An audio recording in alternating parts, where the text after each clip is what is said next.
great then. I think it's the first time I've ever given like an actual warning before I start recording. So, right. Genuinely, I don't know who knows who, but starting from the right, if you could introduce yourself, I think that's a good way to start, right? I guess so. Would that be me then? Yeah. Okay, so I am Amy. Hello. Also known as Trash Pandacoot. I am. Would it be fair to say I'm a co-host, or Yeah. I mean, you've been there show since up the on this beginning. podcast quite frequently? You're the only one who's been on all of them, so. Fair. Yeah, that's pretty much it. I also talk about films with Dylan sometimes. Hello. Spoiler alert. I think I've worked with most of you. Yeah, Question. I think that's a fair assessment. So? I hope we at least know of each other. If not, hey, you made new friends. Oh well. It's not hello. Cool. And next? I think that's me, right? Yeah. All right. Well, hello guys. My name is Oliver. I'm actually not sure who I know in this call.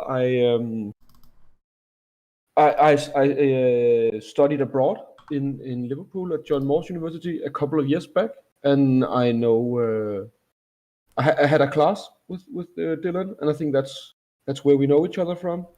And I'm not sure that my ramblings in class back then warrants me to join this fine gathering of discussion. But I hope that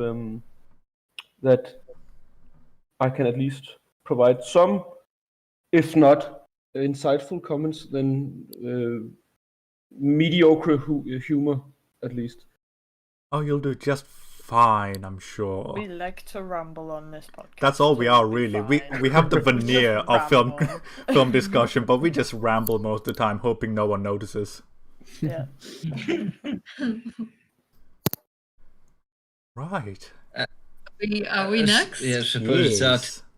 that. Yeah, we're a couple who apparently is a single organism to a lot of these events and talk. Not that we mind. Not that we mind, no. My name's Michael. I'm an actor and a magician and a musician and a very modest man.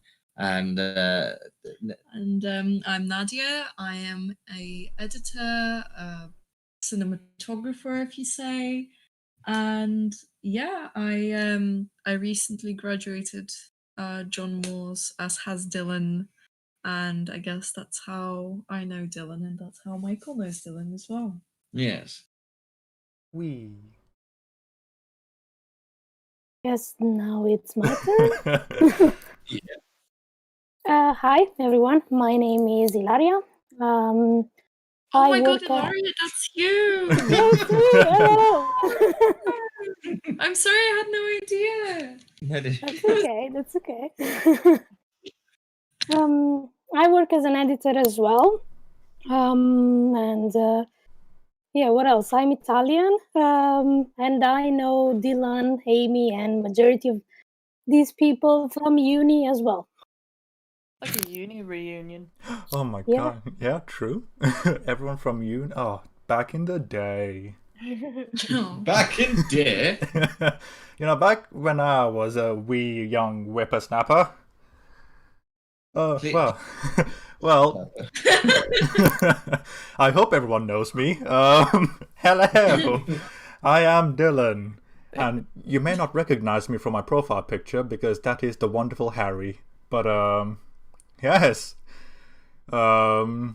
co-host of this podcast alongside the Pandicoot, and yes, it's been quite the journey.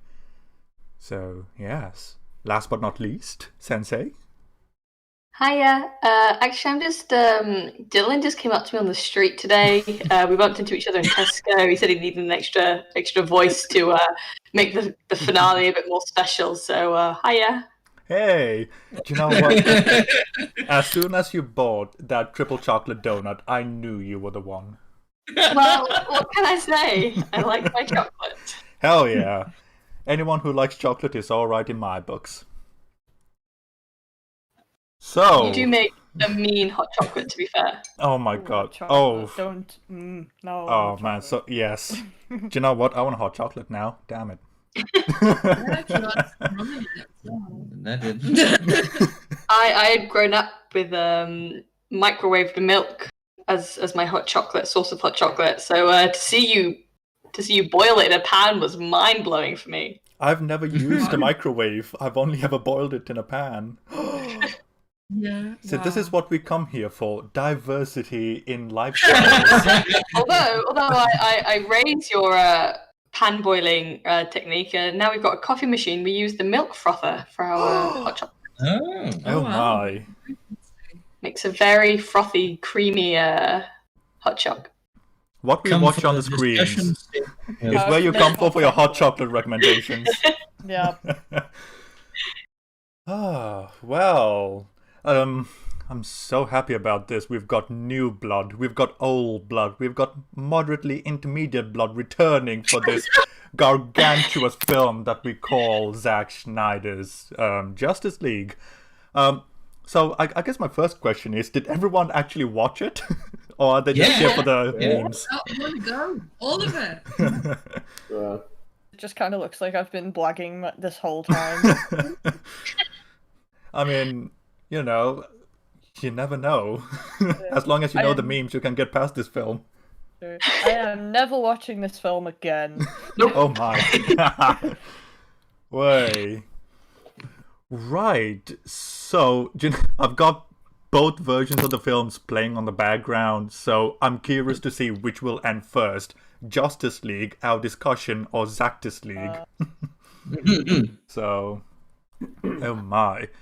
Now, as far as what we've covered already on the podcast, we've gone through the entire film ad nauseum over the course of 12.5 hours, so we've done the script back to front, essentially. Hence why I don't want to watch it again.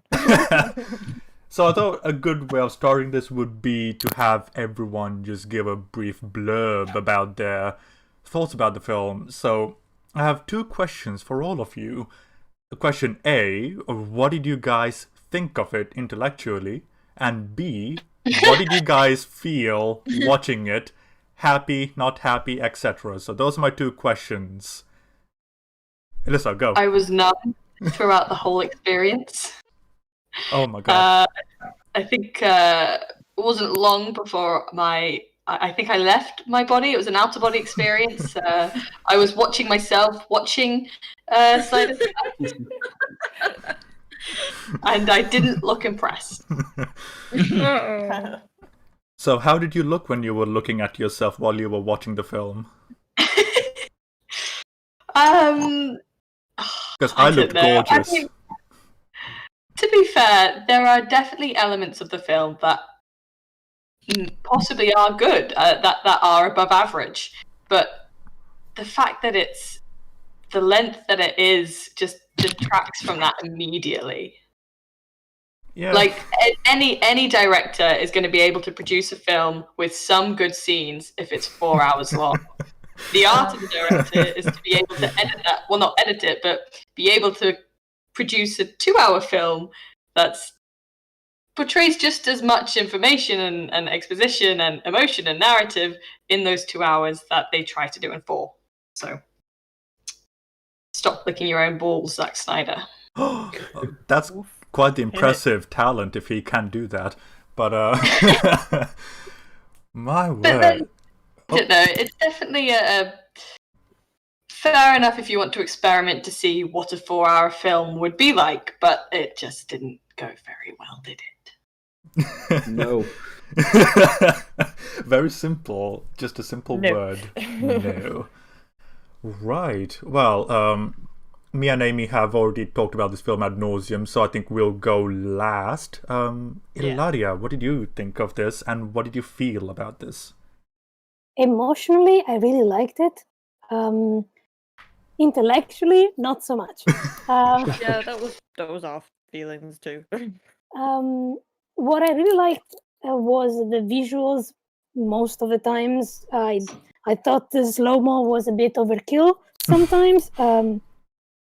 Sometimes it felt like I was watching a perfume commercial or something like that. J'adore. Yeah, exactly. Especially with Aquaman. Snyder. Every time but I thought it was too long. For sure, I had to stop and I had to watch it in like episodes. But yeah, emotionally though, I think it was very good. It caught my attention, and I shed some tears and stuff like that. But intellectually, no.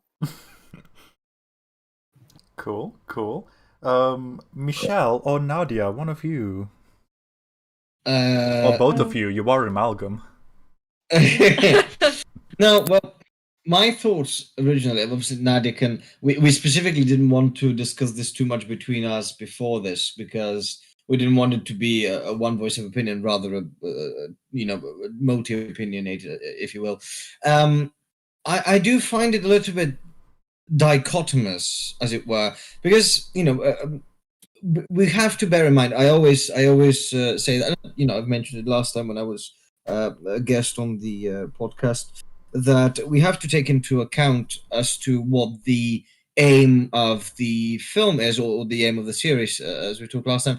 And we have to bear in mind also that it was never ever meant to be released as a 4-hour film. It was always, the Snyder Cut was in effect produced by the fan base who shouted for or asked for the Snyder Cut. I agree with a lot of what it was said before. Intellectually, if you can't tell a story within 2 hours, if you need 4 hours to tell a coherent story, then might as well not tell the story at all. But I do believe that the 4 hours were just to satisfy fan bases rather than to prove what a good, coherent, long film should be like. Yeah, I In feel like effect. it was mainly to satisfy fans rather than anything else. And that what And satisfy fans, it did. A lot of them, a lot of people seem to be more positively, because obviously I wasn't, we weren't a part of your previous Sundays, I'm afraid, because of work. But otherwise than that, it did what it set out to do, as in give to fans what Joss Whedon didn't. Yeah, And then we or- can obviously talk in length about all the differences. There are some things that really bothered me in the film, like the introduction of that weird native Tune. song of Wonder Woman, which had to be played over and over and over and over and over. I genuinely noticed it more than the slow motion at some point, and which is saying a lot for a Zack Snyder film. But there are some things that I absolutely hated. There's some things that I absolutely loved. But 4 hours, yeah, I mean, 4 hours is a lot for a film, but I don't think it was ever meant to be a single film. I think it was a fan, whatever. You get the point. Yeah, I Yeah. feel They it could was have just- taken. Oh, sorry. Yeah, sorry about that. So I feel like it was just really long, but it gave a lot more information to us as to what's going with the plot and what is actually happening. Because thinking now, when I watched the initial film, I just did not understand it at all, or what was going on, or why was it happening. Now they gave us a lot more material. But then again, you have to make the point of they did within 4 hours. Yeah, they did 4 hours though. Yeah, but I guess that's what they wanted. I mean, it's something that the DC universe, they didn't have films about each character like Marvel did before they did the Avengers, which I think was a huge disadvantage about how much we actually could relate to any of the characters. So I mean, I'd say it was all right. Pretty much, not something amazing. Cool. Cool. And Elissa, you were about to say something. Oh, what was it? I was just gonna say I feel like there is still a world though where fans asked for a different director's cut, and that director gives the fans his cut, and a director's cut should still be 2.5 hours max. Cool. Yeah. Cool. And I still feel like fans would have been like, yes, that is Zack Snyder's cut, his version of the film. But I do wonder whether there's an aspect of, because I was reading a thread the other day about how people miss sort of the behind the scenes or deleted scenes of DVDs because you don't get them anymore really on streaming services or anything. And so maybe that was them covering all their bases. Yeah, that is something I miss. The DVD special features. It's one of the main reasons why I used to buy physical media, besides having the damn thing. But cool. And last but not least, Mr. Oliver, what about you? So respectfully, I don't think I could find any intellectually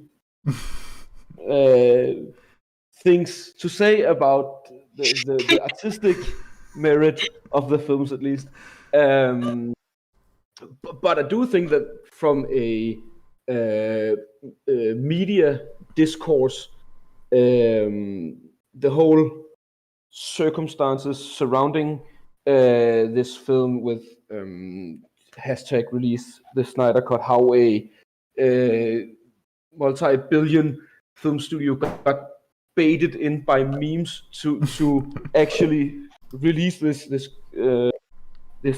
film, and there's also interesting discussion whether what is the like correct version of a film. Is it the director's cut? Is that the correct version of a film, or is it the theatrical release is the correct? I think the whole circumstances around Snyder Cut is a lot more interesting than the actual film ended out to be. But I do think that that I haven't seen the original, but I was actually surprised that I didn't hate it more, and I think that actually, I don't know if pisses me off more is the correct phrasing, but I can feel that it annoys me that I don't hate it more, because it's just bland, mediocre for 4 hours. And I at least if it was god awful, I could respect that more, I think. Because this was 4 hours of all right, and I think that's at least is a worse story than this was the worst 4 hours of my life. So I actually wasn't that bothered by it, and I think that is maybe a flaw of the film, as weird as that sounds. That's true though, because I feel like I could watch 4 hours of Sharknado. Oh Yeah. God, yes. I would love to see them jump the shark, literally. But yeah, that's really cool, because I think Oliver does have a really great point over there, because the meta narrative around the film is so much more interesting than this film itself. Definitely. So, out of curiosity, how many of you have seen Justice?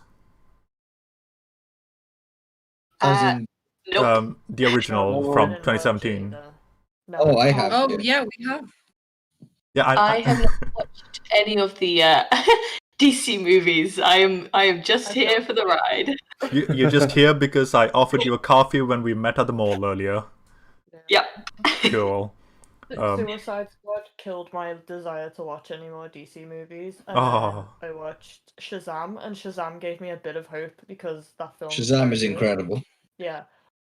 But yeah, this is the first time I've rewatched anything DC in a while. Like this whole we started watching, I think it was Man of Steel, and then we went through up until the Snyder Cut. Yeah, so we were Snyder Cut built up the hype. We watched World War 84, Wonder Woman, Man of Steel, BVS, and we ended up at this turd. So fantastic. Wonder Woman 84 is still the worst, though. Oh yeah, Oh wow. it is It's so horrendous. Which one? Which one is what? Wonder Woman Wonder 84. Woman It was Oh yeah. Oh yeah. god, So no, bad. That's a nightmare. no. That's No. so bad. oof. But, It was Harry, though, Yeah, we got Harry out of it, and we're happy about that. who is Um, the new Yeah. character who we were like, nah, we can't have this. We need to give him a name. So his name's Harry now. Yeah. But I kind of feel bad for Oliver because the first time he comes on the podcast and he has to watch this for homework, and I'm just certain he's never coming on again. He's like, no, Dylan, just piss off. Oh my god. No, I'll be totally honest with. I wouldn't have seen this movie if it wasn't because you invited me to do this. And as I just said, it's probably 4 hours of my life that I'll never get back. But there's still something. I don't know if it's like a virtue in cinema fans today, but there's something to be said about the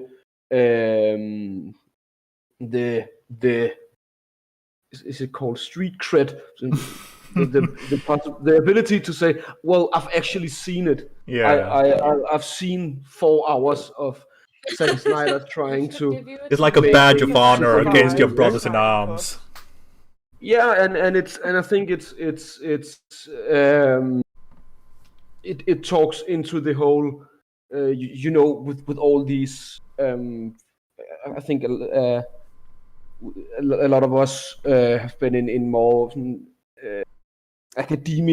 academia circles, and there's also always this kind of and I hope I don't offend anyone, but this Oh, go for it, it's fine. cock measuring thing. So, well, I've seen this old movie that lasted 8 hours. Well, I've seen this Hungarian movie that lasted 12 hours, and I think that you really have an ace in the sleeve when you've seen the Snyder Cut, because not a lot of people are going to want to put themselves through this, I think. So at least I have that. Just a contradiction to the last point. A lot more people see the Snyder Cut. Actually, That is actually true. A lot of people have seen the Snyder Cut. Like the numbers came out, and it is a shocking amount of people. It was really successful release. Wow. Yeah. Okay, so That actually surprises me, because I don't know how it is where you are right now, but in Denmark at least, there was like zero media coverage. It was like one day where on release day, a couple of outlets put out, well, here it is, and look what these fans made this studio do, and then there were just silence after that. So I'm actually surprised, because I thought that no one had watched it. yeah. But that is really interesting though, because there are different territories with different perspective on film that watch this film to different degrees. So that is a really interesting thing that you brought up. But I thought something that we talked about earlier was really interesting, and that is the length of the film. Now, I'm of the perspective that make a 4-hour film if you want, because one of my favorite films of all time, Return of the King, is 4 hours long. But the big difference between, and I hate it when people compare Return of the King to this alleged film, and the thing is, Lord of the Rings utilizes its time very well, whereas this doesn't. Yeah. No. No. This is Those- indulgent. Yeah, like this should have functioned as an extended cut, but instead it just feels like it's. This I is a don't know. 2-hour film It's- with it's all. This is an over assembly the- cut that we got. Yeah, Mhm. it just like at points we were even saying you could have expanded on this. It's not like you don't have the time. Like a lot of us were like making the joke that, oh, if only he had more time, he could have expanded on this. And it's like, dude, you had a 4-hour film. How is it that there are still plot holes? I'm so confused. Well, I do assume it's still because, I mean, just to, as a counterpoint, because Yeah. Devil Advocate is sort of kind of my thing. But in it comes back to the very cliche criticism of the original one as well. I mean, prior to Justice League, we've seen Man of Steel, and is as much as we've had for the exposition of the DC universe. Okay.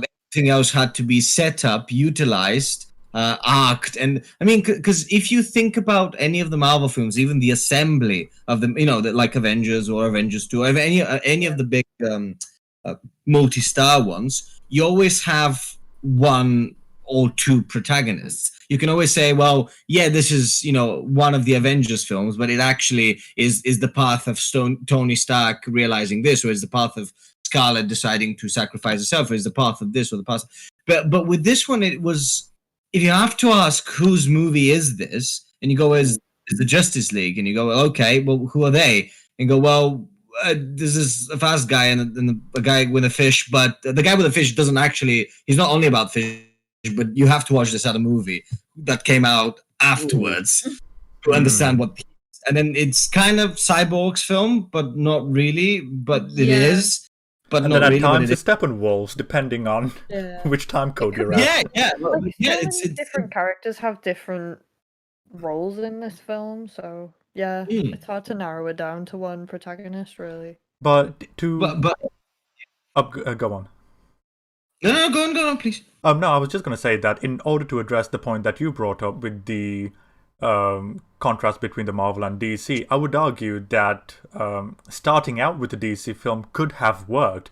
The main thing that had to be taken into account is the quality of the writing on the script, because the animated universe is a prime example of starting with the Justice League and having the characters be so well characterized and written to the point where, okay, they set up the characters and now you can expand on them and who they are in their individual films.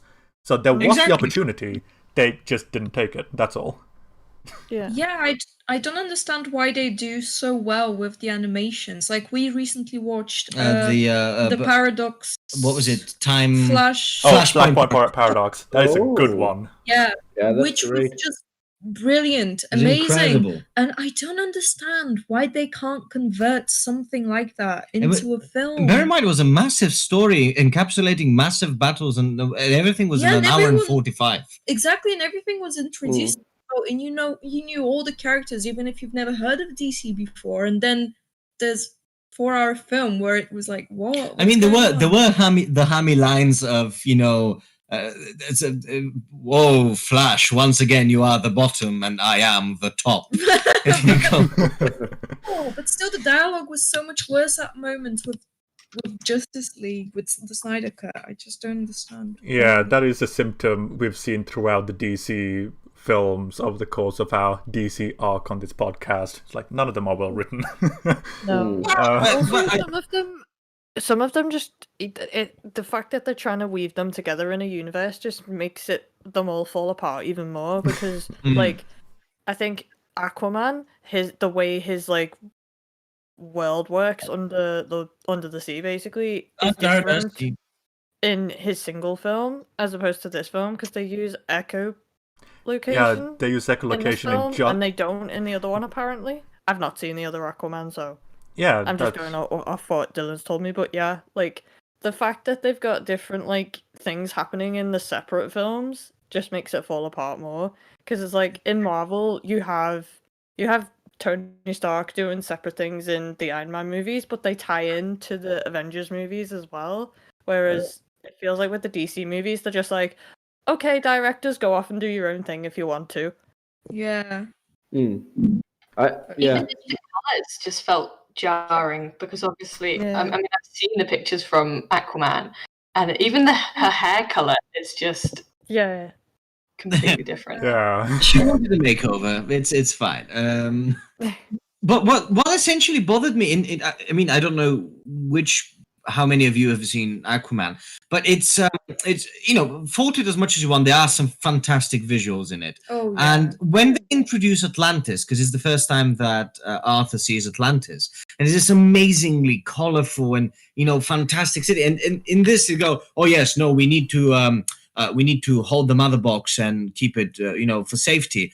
And then you see Aquaman after that, in which there's massive walls with Hydra turrets and armies of people. And you go, how about you move it to the actual place where there's defense instead of leaving it in a random tower? See, Michael, I've got a very easy answer for that. It's because we needed this film to happen. Yeah, well, it's a good answer. I don't like it, but I mean, actually, worst case scenario, if you can't understand it, it's probably a celestial team that we missed. I'm really curious, Ilaria, as an editor, what did you think of this film's editing?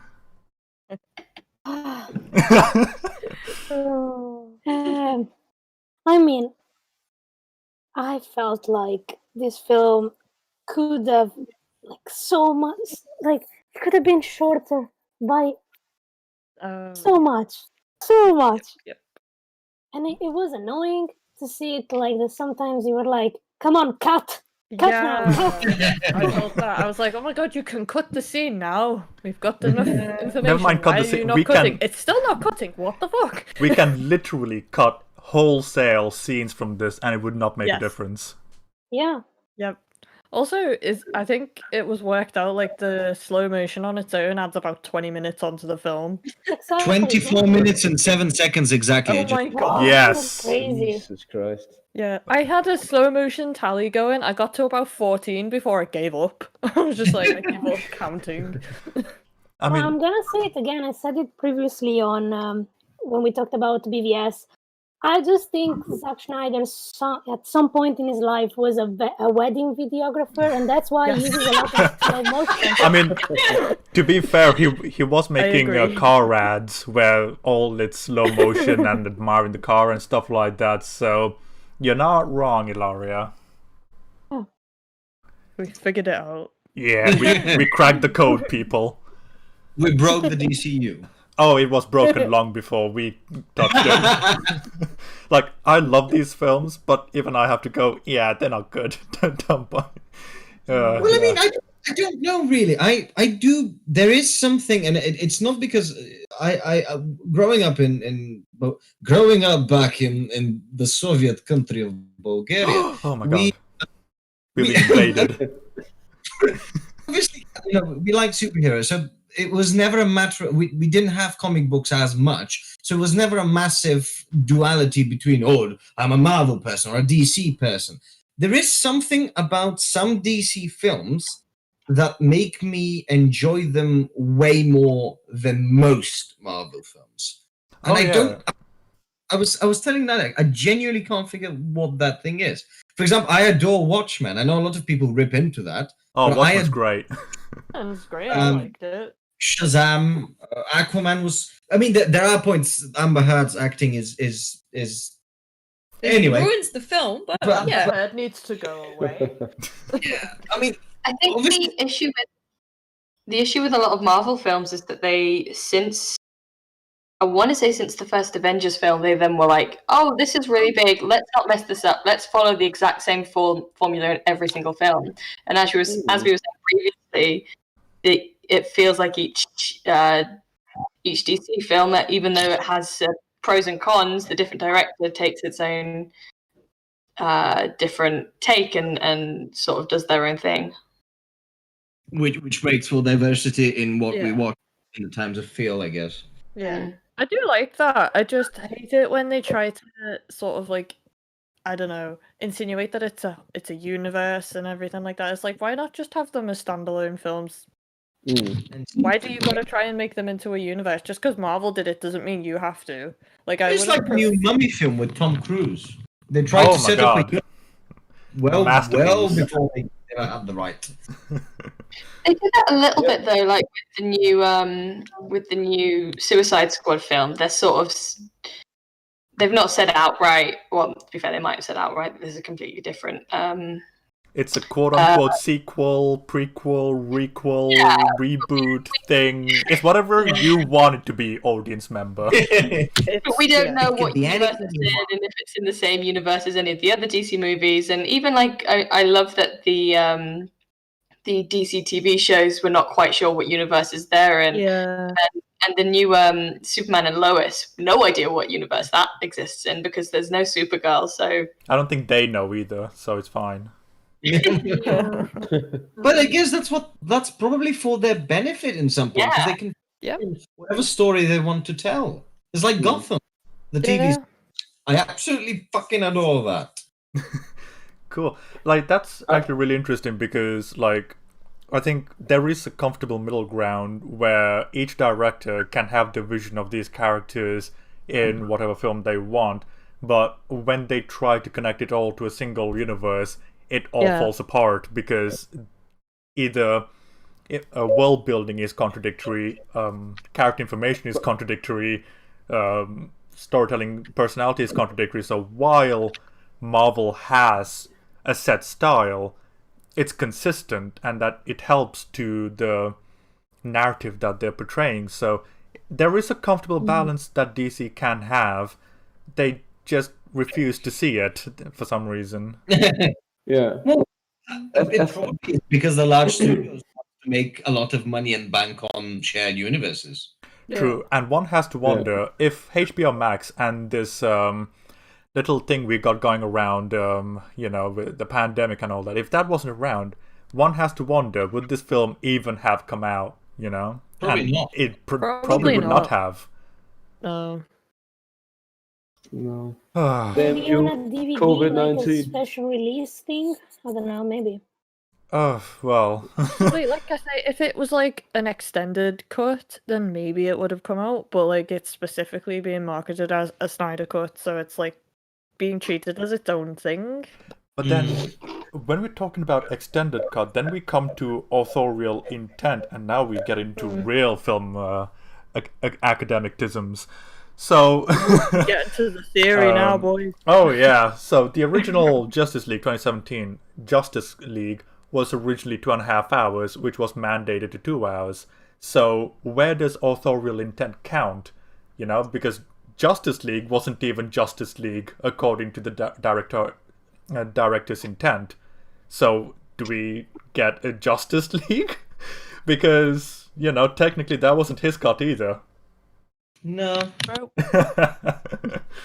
I don't think we need any more. No, we don't. But the question I'm posing is, now we've got two versions of Justice League where the core is the same, but it's done by two directors, yet one is celebrated as an artistic vision while another is condemned. So there's a question to be answered there that people have not talked about yet. But then there's... Oh, sorry, I'll just finish with this and say, so is it just a matter of authorial intent only counts when it's your own original creation and does not count when someone comes in to finish that creation? So there is a question there. At least I think. I'm done. Yeah. Can you try to rephrase the question? Oh no, I'm not sure if I understood what the question was. No, so I think he's saying there can be a question. I don't think. yeah, there's a like there actual can be a question asked. around that idea Oh, of yeah. authorial intent. Yes, I'm just not sure alright. what the question Sorry. answer is. Yeah, sorry. I get it now. Cool. I Michael, what were you saying? Well, I just thought, how last time we talked a lot about that, what we view, as movies or TV series is heavily influenced by politics surrounding it. So I do think that a lot of the reason why Joss Whedon was condemned, although on a later date, more so recently than before, was the famous problems that they had on set. Because there was obviously a lot of problems between the actor who was playing Cyborg and him. There was a few problems and issues with Gal Gadot not wanting to film that scene with the Flash because she didn't need it. But then, there's a lot of that's why I sort of. What was the scene with Flash? The original one. She was gonna there was a scene where she I think it's the scene where they're fighting Superman. No, actually, it was the Steppenwolf scene? fight where Gal Gadot and Barry fell down, and Gal Gadot was on the floor, and Barry Allen was on her chest for a split second. That one. Yeah, I don't even know why that was needed. Like, what the hell, Josh? Well, no, it's. Well, I mean, it was a thing that he genuinely tried to save her, and the fact is that he ended up there, realized that he was there, and moved out of the way. It was a comedic Joss Whedon moment, but then it opens. But why? Why does it need to be there? Like, why does he need to fall on her chest? That's what I don't get about it, and I completely understand her not wanting to do that scene. But no. What I meant to say is the debate falls in a different premise. I don't necessarily know whether that's the director's definitely intent. I don't know whether that was in the script.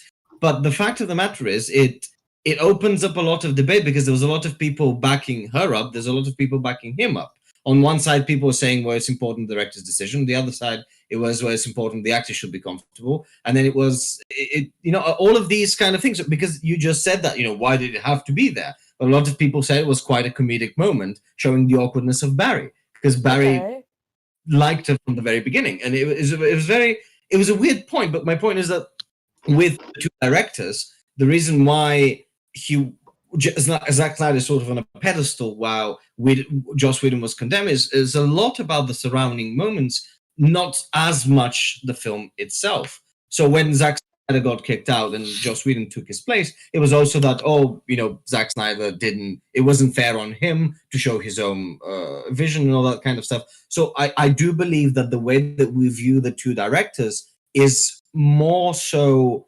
the politics and the environment surrounding all of that, rather than solely the films themselves. Yeah, because at the end of the day, there's also an element of that, because sometimes it's hard to separate politics from film. Like, watching this film, I'll just use Amber Heard as an example. I could not separate Amber Heard from the character. I was getting very angry that she was in some scenes, and it was very hard for me to just be like, it's just a character. And I tried, believe me, but I was just like, it's just too difficult to not get angry knowing everything that she's done, basically. And that's just, I think that might just be a personal thing, but I do feel like in some cases, unfortunately, the politics are going to come into how people. Yeah, completely. But because Dylan posed the question as to the difference between the condemnation of one director and the other one, because I just made the argument that it wouldn't have been solely on the basis of the movies they made, but mostly on the politics surrounding it. I'm well aware of that. I genuinely believe, and you can happily debate that, even if Amber Heard didn't do what they did, because I like to be as objective as possible, because I don't like to take sides before I've investigated everything. Amber Heard's acting in this film is absolutely crap. I've seen she's not much better there, but I do believe that she's taken on a lot because I then saw some of her, because I was thinking, well, is it just the role? Is it that you can't believe she's an Atlantean? But a lot of her other characters that she's played before are also like barely passable. Yeah. And you start to think, well, is she just an eye candy? Are they just hiring her like they did with Megan Fox? And if so, then why is please stop. Well, no, I thought maybe because I felt the same way. I felt like she was ruining that part of the film, but when she was in the scenes, and I thought, oh, is it because she's a horrible person because we found out these things about her? But I think it could be just her acting. Really, it's really, really bad just throughout the film. It ruins it.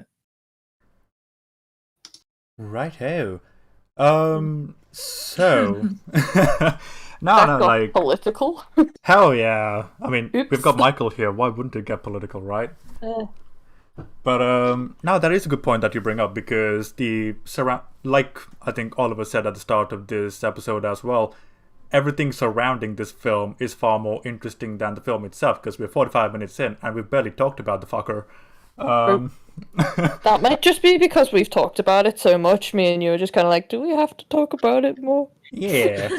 Okay, so to have a change of pace, I would like to test all of your minds and see everything. Okay, so right to left. So Amy to Elissa. Hello.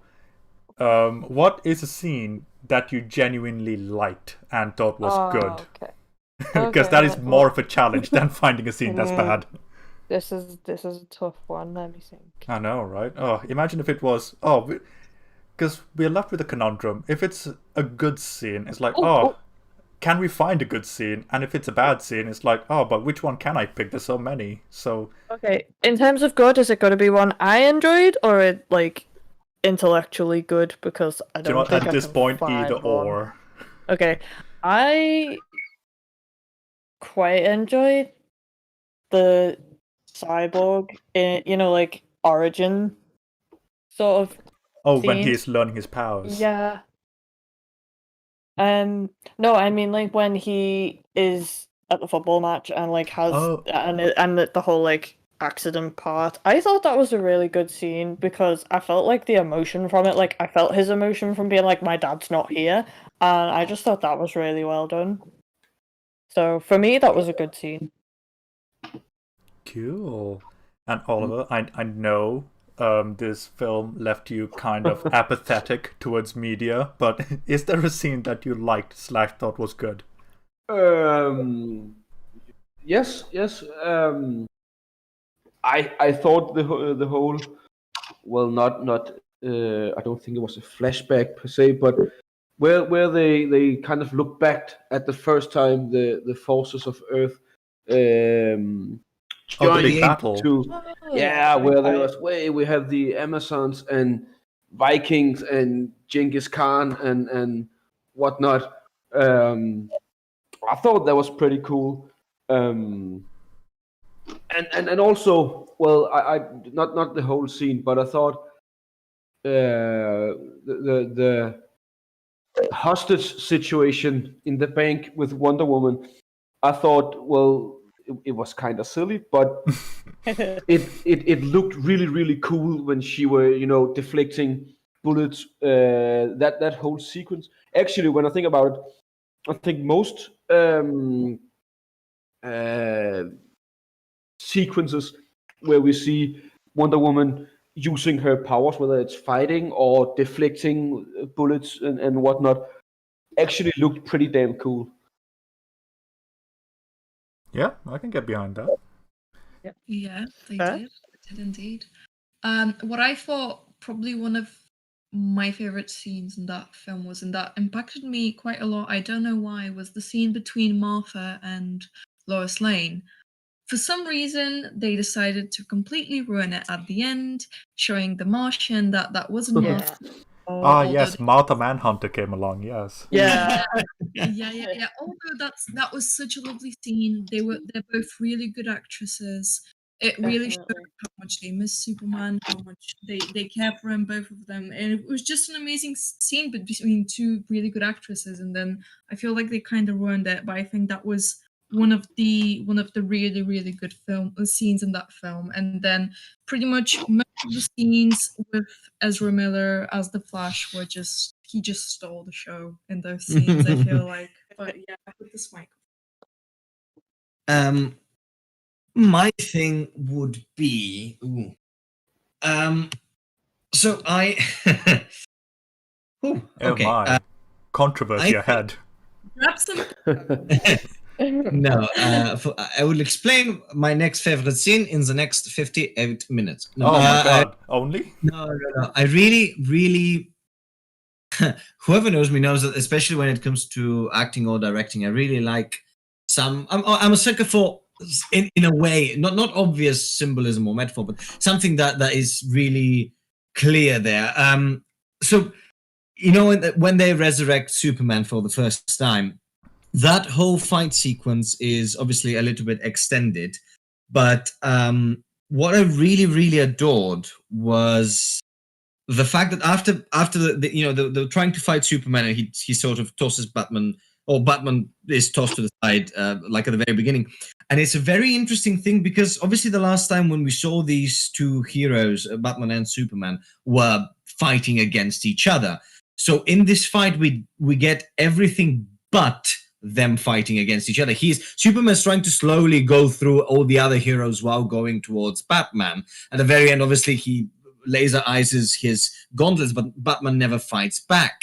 And it's a really interesting choreography because the whole distance is set out by this lovely like lake in front of the it's not a lake, sort of like a water thing in front of his grave, sort of again symbolical of the reflection that they have to go around. Well, I read into too much of these. No, anyway. it's fine. I agree with you because if you compare it to the fight with Batman v Superman, Superman's the one trying not to fight, and then Batman's kicking his ass. Whereas here, Superman's kicking his ass, and Batman's not fighting. I get what you mean.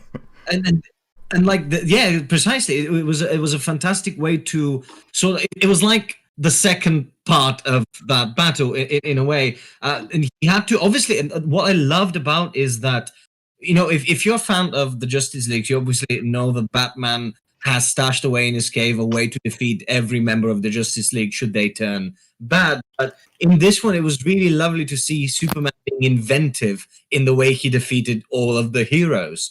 It was just lovely for me. Although I really hate it. I mean, normally I'm obviously I've talked about my opinion on Amber Heard's acting. I'm not entirely sure how I feel about Gal Gadot's acting in this film, but the one thing that really felt like a sore term was Kal-El. Kal-El, no. But the thing is, oh, do you know what? I actually rewatched Justice Cut for this stream as well, and they actually redid her line for Zactus League, and it's still bad. yeah, that's my point. And there's no conviction in this, and also she treats him as if they're like best friends. Although the last time they saw each other, Superman was like, "Is she with you?" No, I thought she was with you. Like, they've met each other once, and then Superman died. And also, they've had lunch together twice. We spoke about this on previous episodes, but I hate the fact that people refer to him as Kal-El. It's like, name's Clark, dude. Get with the program. Yeah, like, isn't the whole point supposed to be like, look, humanity? Yeah. So using his alien name just seems detrimental to that.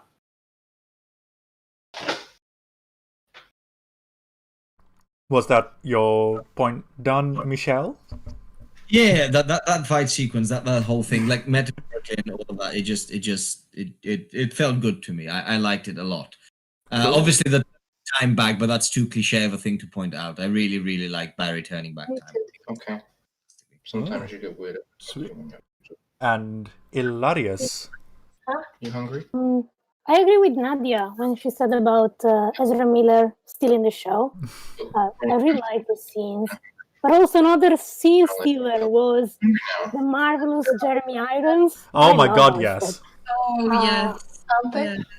Any scene with Alfred is my favorite. Honestly, it's just at one point I thought I want to see a spin-off, a TV show or another film just with Alfred, Jeremy Irons Alfred. Because I know there is a show about Alfred. Yeah, but I want to see Jeremy Irons one, not talking about other people. And another scene that I really enjoyed was when we first see Superman with the black suit, and he goes off to the sky. I really like that visually. I thought it was really pretty. But yeah, that's it. Nice. But yeah, like over the course of the episodes, I'm pretty sure Amy and OD has actually gone on to say, yeah, I would just happily listen to Jeremy Irons narrate these films and not see any of it. Just him being sassy and just saying, oh god, Batman got his ass handed again. Then Master Kent came along. kind of an audio reading of the script by Yeah. Jeremy Irons. While he's stressing about making Make it tea. happen. Make it happen. Release the Iron Scott. Oh my god. But yeah, some really fantastic scenes. And Nadia, you stole my scene. How dare you?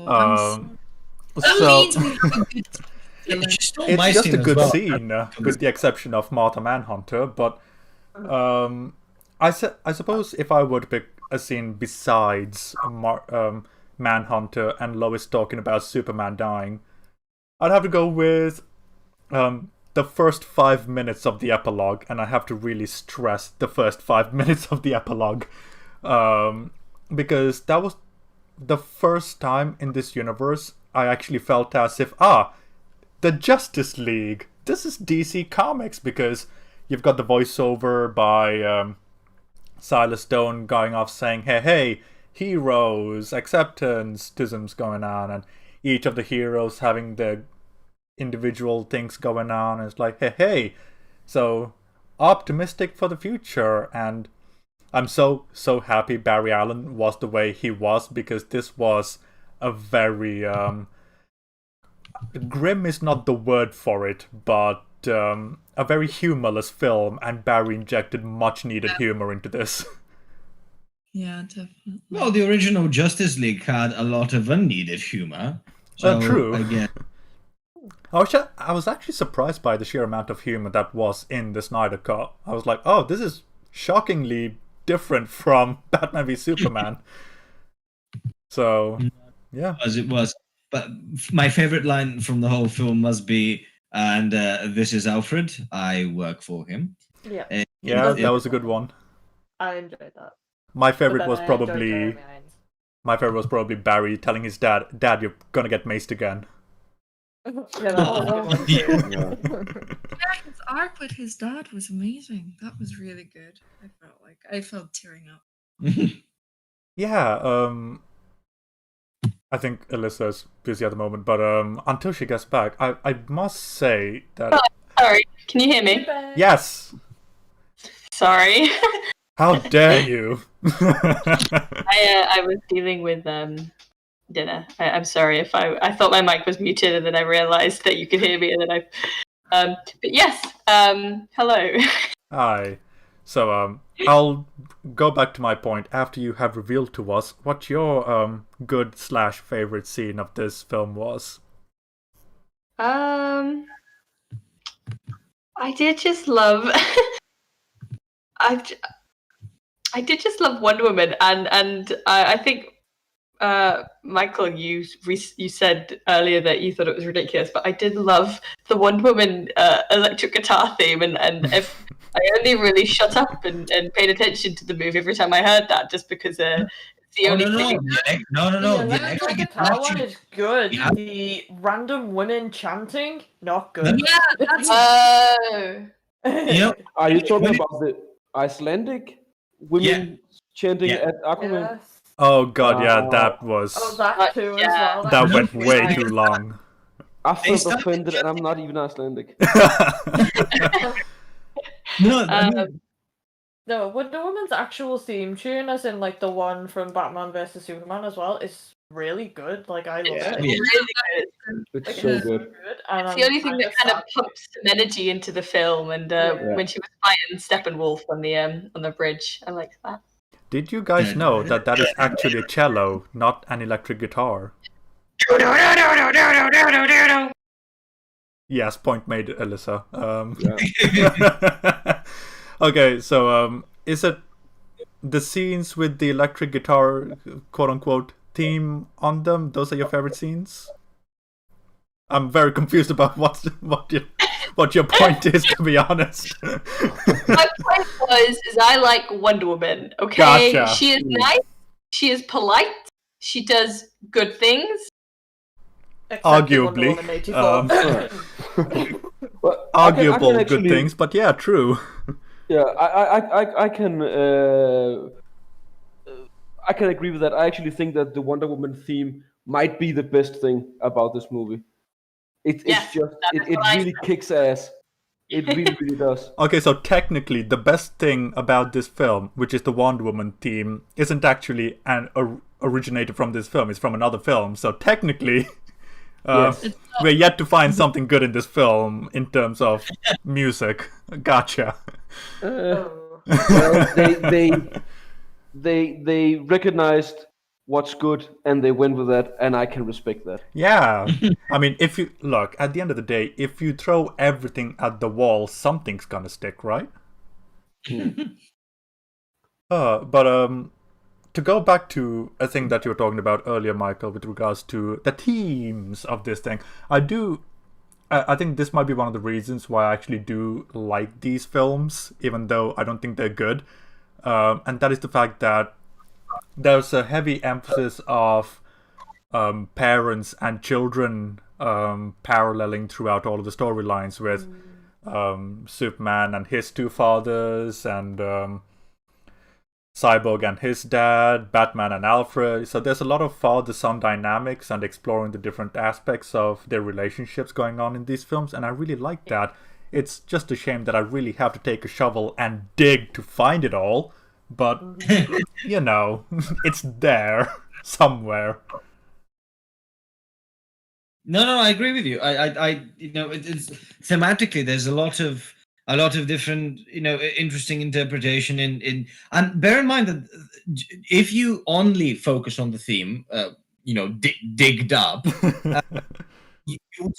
there's still a massive difference in what the realization in Bruce Wayne to, they need Superman, they can't do it without Superman, I'm not a good enough leader, and the entire Justice League simultaneously deciding that it might be best to get Superman, and within the cause of reviving him, actually each of them having their own doubts, and then only the Batman going, no, persevere, which could have been both the beginning or ending of time, depending on how you look at it. So I really, that was a completely different thematic way of telling this, I thought. Yeah, and I think me, Amy, and David were talking about it at some point during one of the previous episodes, and that is, if you look at just the themes of the Snyder films in this maligned universe, they all add up. They make sense thematically. The only thing is, the narrative strength of it does not support any of it, because they actively contradict the themes.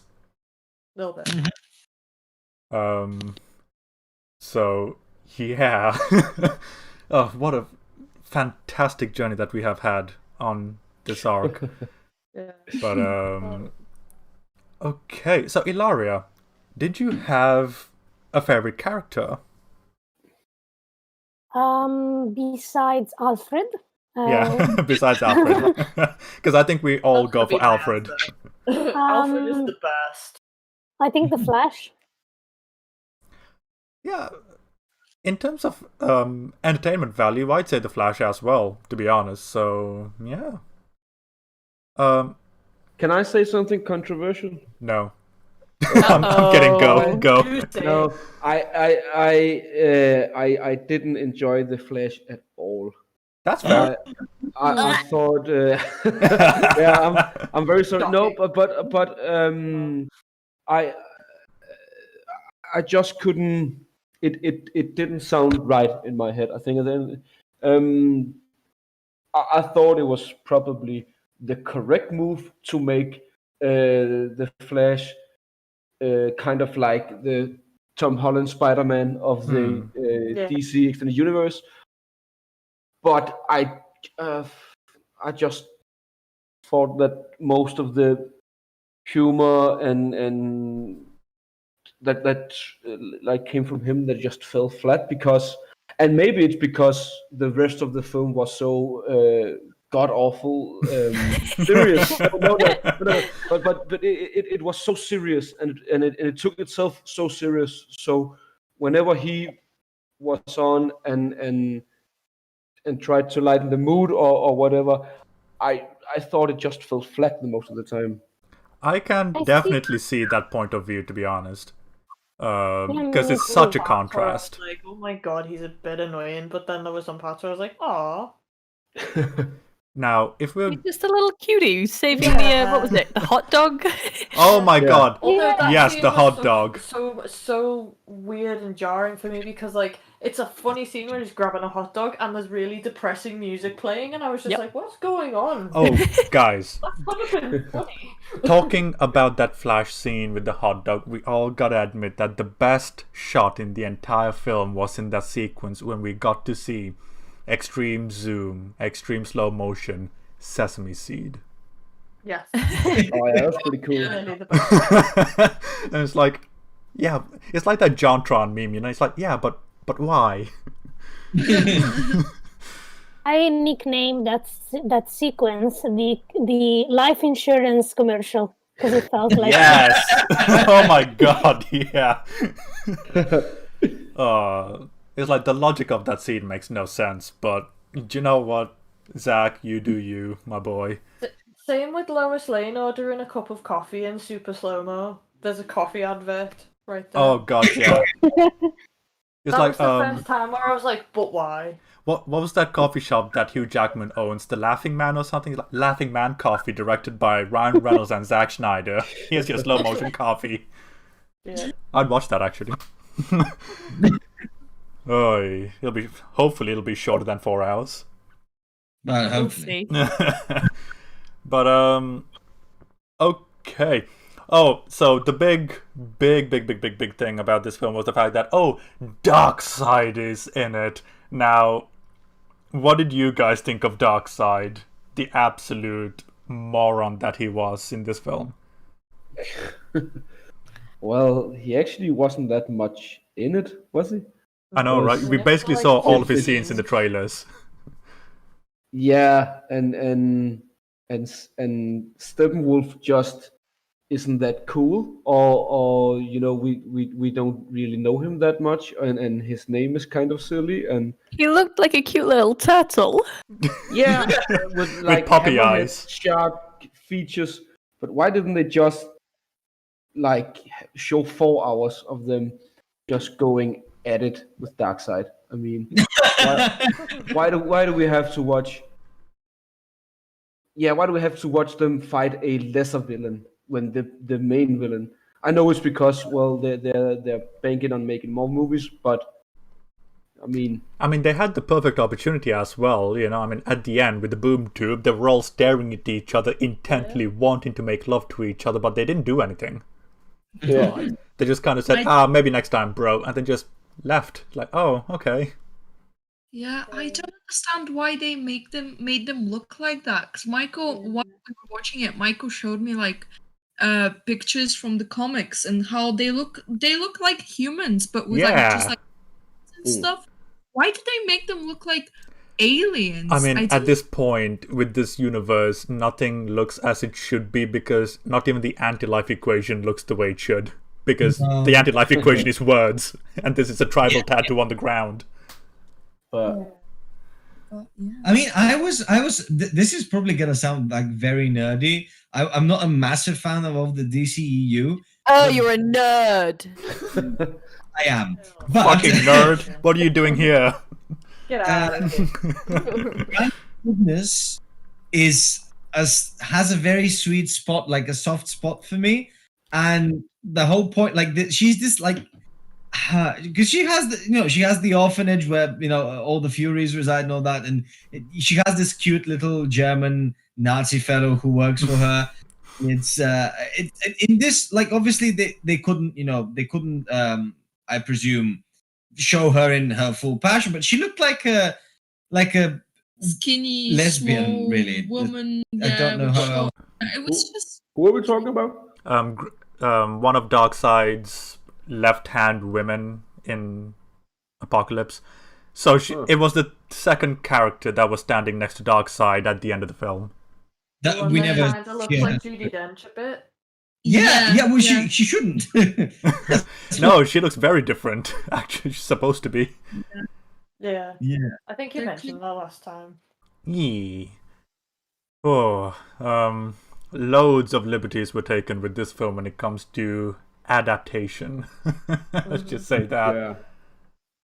Boy. And Darkseid's eyes should be more glowy. Yes, they should. That was so disappointing. There should be like disco balls. Yeah. Oh my god, imagine 2 disco balls as eyes. That would be kind of rad. Probably be a better film. Oh my god. I'd Let's watch make it. it. Let's do it. Oh. But I miss making films. yeah, that was the thing we used to do back in the day, you know, when we were young. Back in the day. Right. So, okay, now this is just out of curiosity. How many of you are actually interested in seeing more of this universe, maligned as it is? No, Me. redo it. Just start again. Yeah. I'd be interested to see the nightmare world. Yeah. Nightmare World, sure, but like, please just start again with I the mean, characters. I guess the reason why we say Nightmare World is because we don't know much about it, so there's a lot of potential. But if the same people are behind that film as well, I mean, what hope is there for humanity? Also, can we please have a different Joker? Yes. Yes. Yeah, that. And actually, speaking of Joker, why was in the trailer when he said something like We live in a society.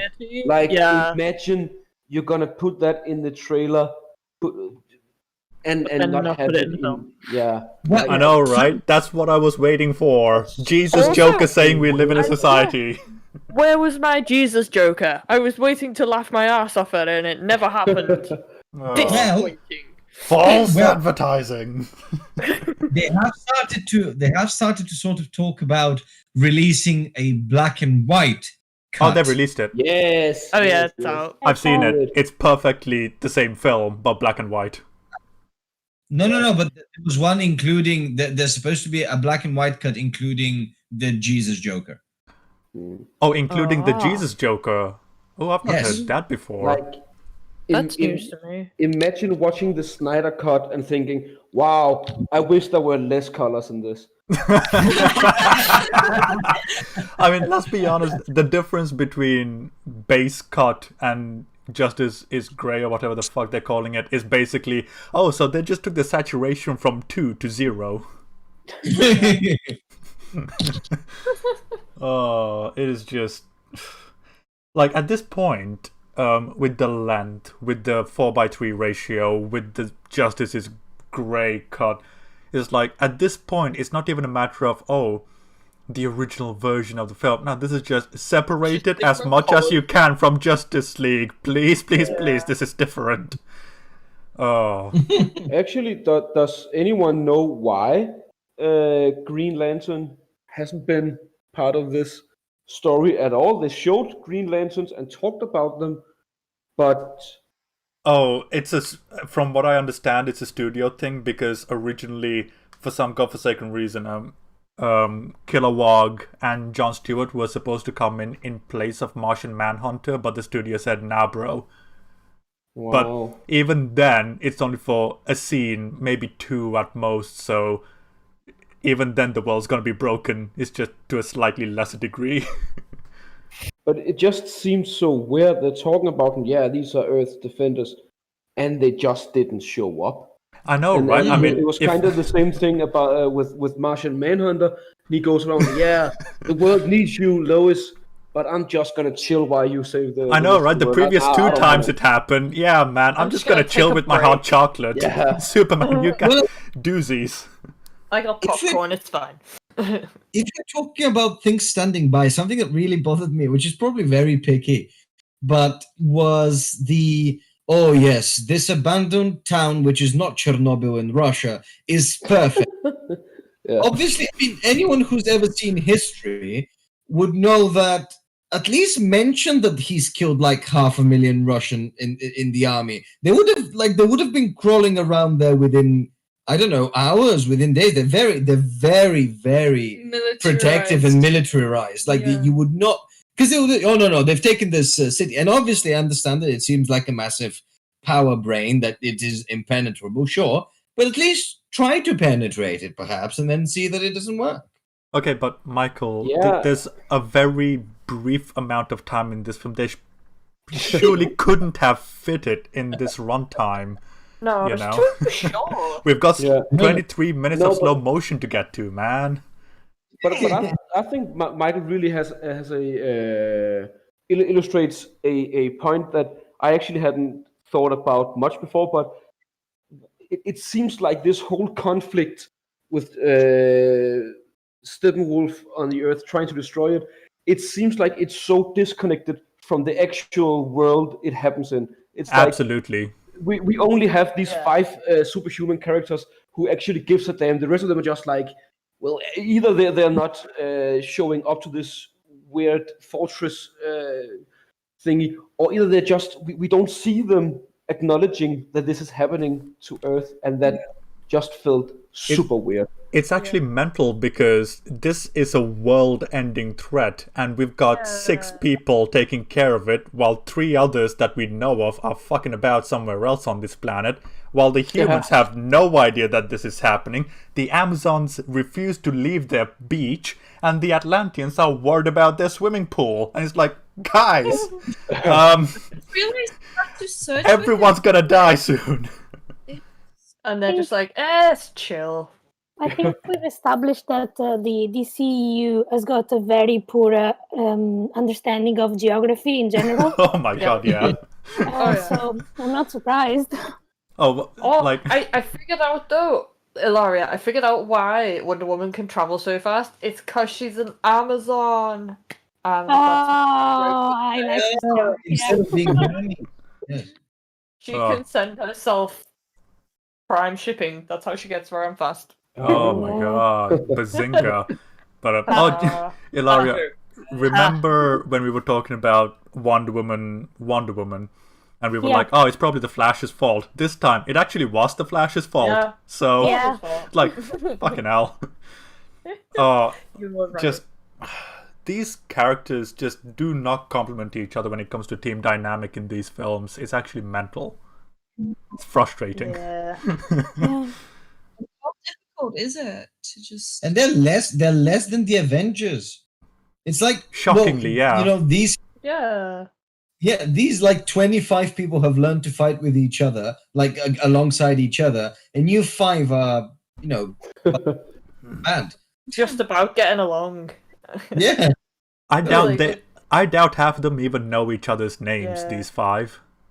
Yeah. Like, I was like, the bit where I think Barry's like, we're not a team. And I'm like, you got that right. And then it's like, at some point later on, that we're supposed to believe they are a team, but I'm like, I feel like you just get in each other's way. And Yeah. But they Genuinely. mentioned it a lot, work. didn't they? They constantly were like, whoa, we're not fighting as a team, or we're not a team. They repeatedly spoke about it, but never really did anything. Yeah, exactly. It's like, that's a symptom with all these films that we've talked about, where people are constantly talking, telling us that this is what's happening, but the actions they do are the complete opposite. Yeah.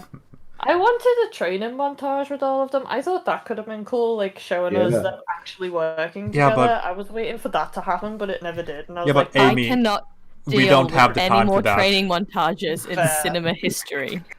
Like, I mean, okay, it doesn't have so to be a long one, or just a scene with them working together would have done, you know. yeah, but this is a 4-hour film. We couldn't possibly fit that No, in. there's no time. I know. And also, give me all the training montages. I love them. Give me more. I like them. Give me all the Rocky I montages. I can don't know see if why you'd anybody's be fed seen up with them, though. I don't know if anybody's seen the new Winter Soldier and Falcon episode. I've Yes. not seen any of it. The newest No. one. Any of it, please? I'm not going to give anything away other than that it feels like more of the episode is given to weird training montages. I agree with you on that one. Oh, well, I have Well, zero that- interest in that show, so it's Fair enough. fine. Well, I was going to say, let's not begin. We're shifting slowly to a debate alongside Marvel shows. Oh my god. I'm Well, sorry, but I don't Marvel have any always gets brought context, up in so... comparison. Mm. And I mean- also, I think that was just to explain why she's fed up of montages. No. I caught myself there because I was going to start talking. Oh, okay. Sorry. Yeah, we can talk about Marvel shows just on a different time because that's a Sure. 64-hour debate on its own. So, Yeah. Yeah. um, Come But back yeah. and talk about WandaVision with us, guys. Be fun. oh yeah, that show. Yeah, that's true. Yes, Yeah. it exists. If you want to know why I'm not watching Falcon and Winter Soldier, that shows the reason.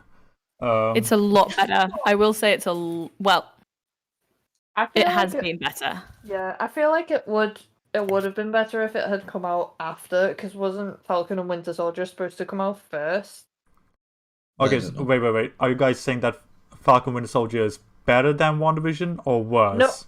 No, I'm saying Better. For Oh, me, I do think it's better, but I do think it might have been better if it had come out before WandaVision, because I feel like WandaVision did better than it.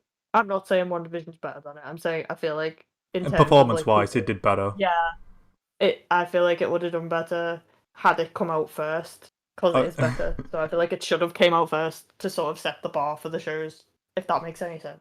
Okay, so WandaVision is like a 1 out of 10 for me. So if it's more than that, What? it's a Did you terrible guys show. not enjoy WandaVision? I enjoyed it. I loved it. Okay, I thought it so was pretty cool. Ilaria, you are witness to this, so is Amy. I loved the first 3 episodes, and I wish I stayed there because I was blissfully ignorant about the rest of the show.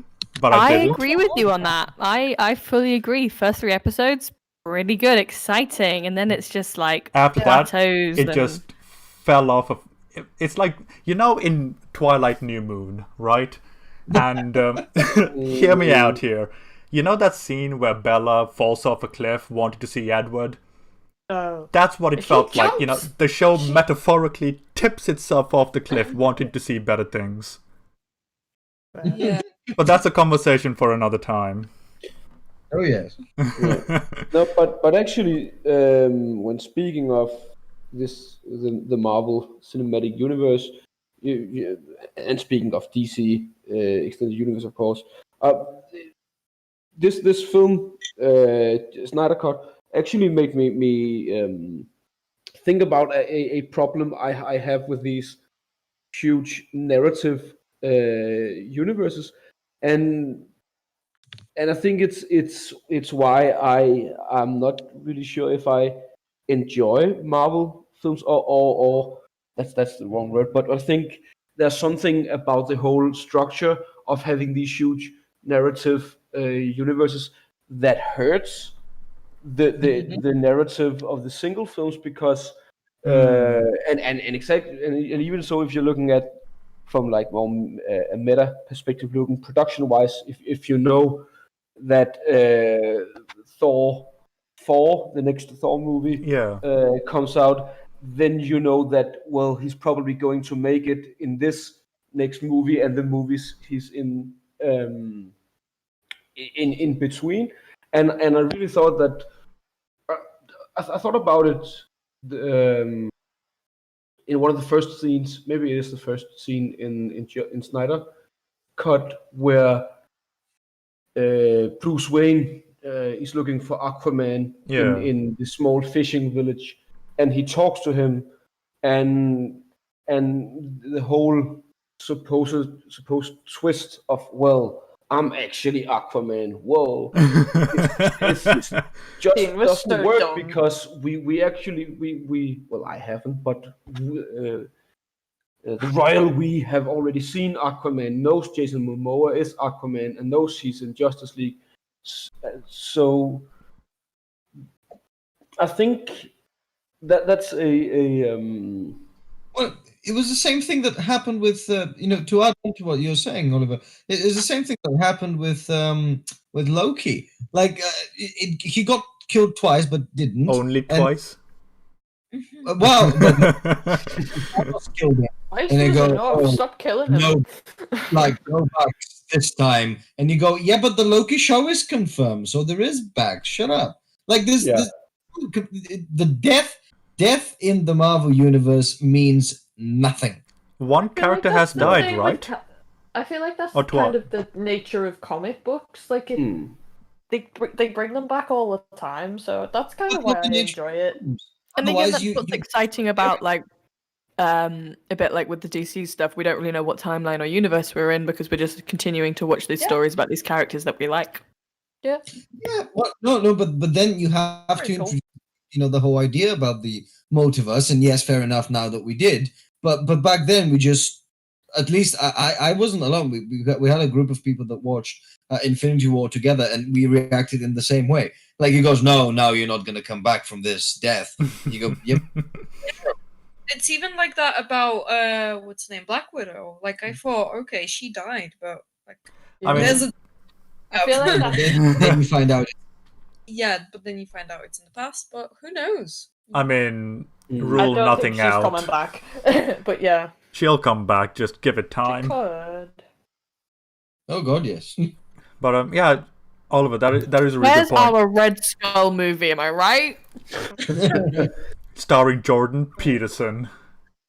Yes, please. Oh my god, I'm So- glad someone heard that.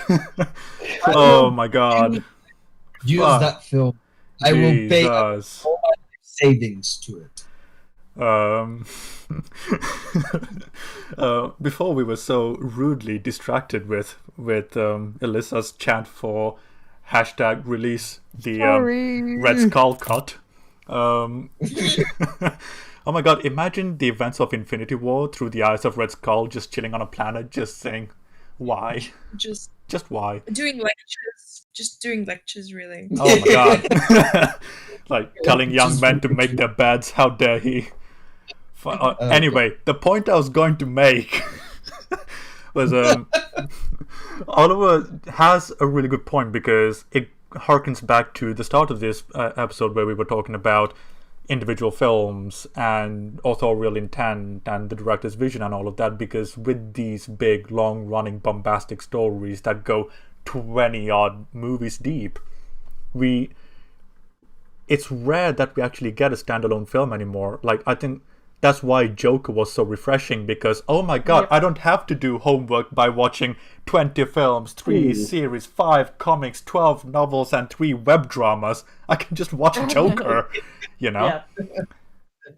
So I do lament the mid 2000s when we just had the Dark Knight trilogy, Daredevil, Yeah. Catwoman, Elektra, the good films in life. Well, it was different. I mean, we and then you start talking about entertainment as well. Entertainment value of films. But yeah, no, that's a long discussion. Shut up. I'm sorry. We're still discussing it 30 episodes deep into this podcast.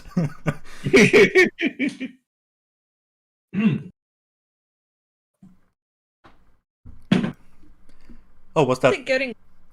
Sorry. Oh, no, go on. No, I was just gonna say, how is it getting worse and worse with films? How are they getting worse and worse? I ask myself Money in the bank. I stay up late at night thinking about that question, and then I realize I'll just watch anime, man, and then I fall right asleep. Like, literally, I've watched more like Korean dramas, Chinese films, and anime than I have Western media over the past 2 years. Because I'm like, oh, it's just better, man. Speaking of which, Yeah. again, I to be fair, I don't fully know whether or not it was originally non-American, but Invincible on Amazon at the moment is probably the best superhero content. So good. Oh, it at is the moment. American. It's written by the same guy who did Walking Dead. There you go. Cool. I've read Invincible way back, but yeah, I'm cautiously curious about that show. It's very good. It's very funny. It's very appropriately gory. Oh, not Like gratuitous. Oh, I'm out then, man. I'm sold. I'm gonna give it a watch. Oh my god. I liked me some Go. Yeah. Give me all the Quite gore. grounded and very human. Like, it's just this kid who's dealing with these superpowers and he's still going to high school, and a lot of the things that, like, he's still just like selfish and tries to have a girlfriend and doesn't quite know what he's doing, and Yeah, I think I like that. I described it as R-rated Sky High.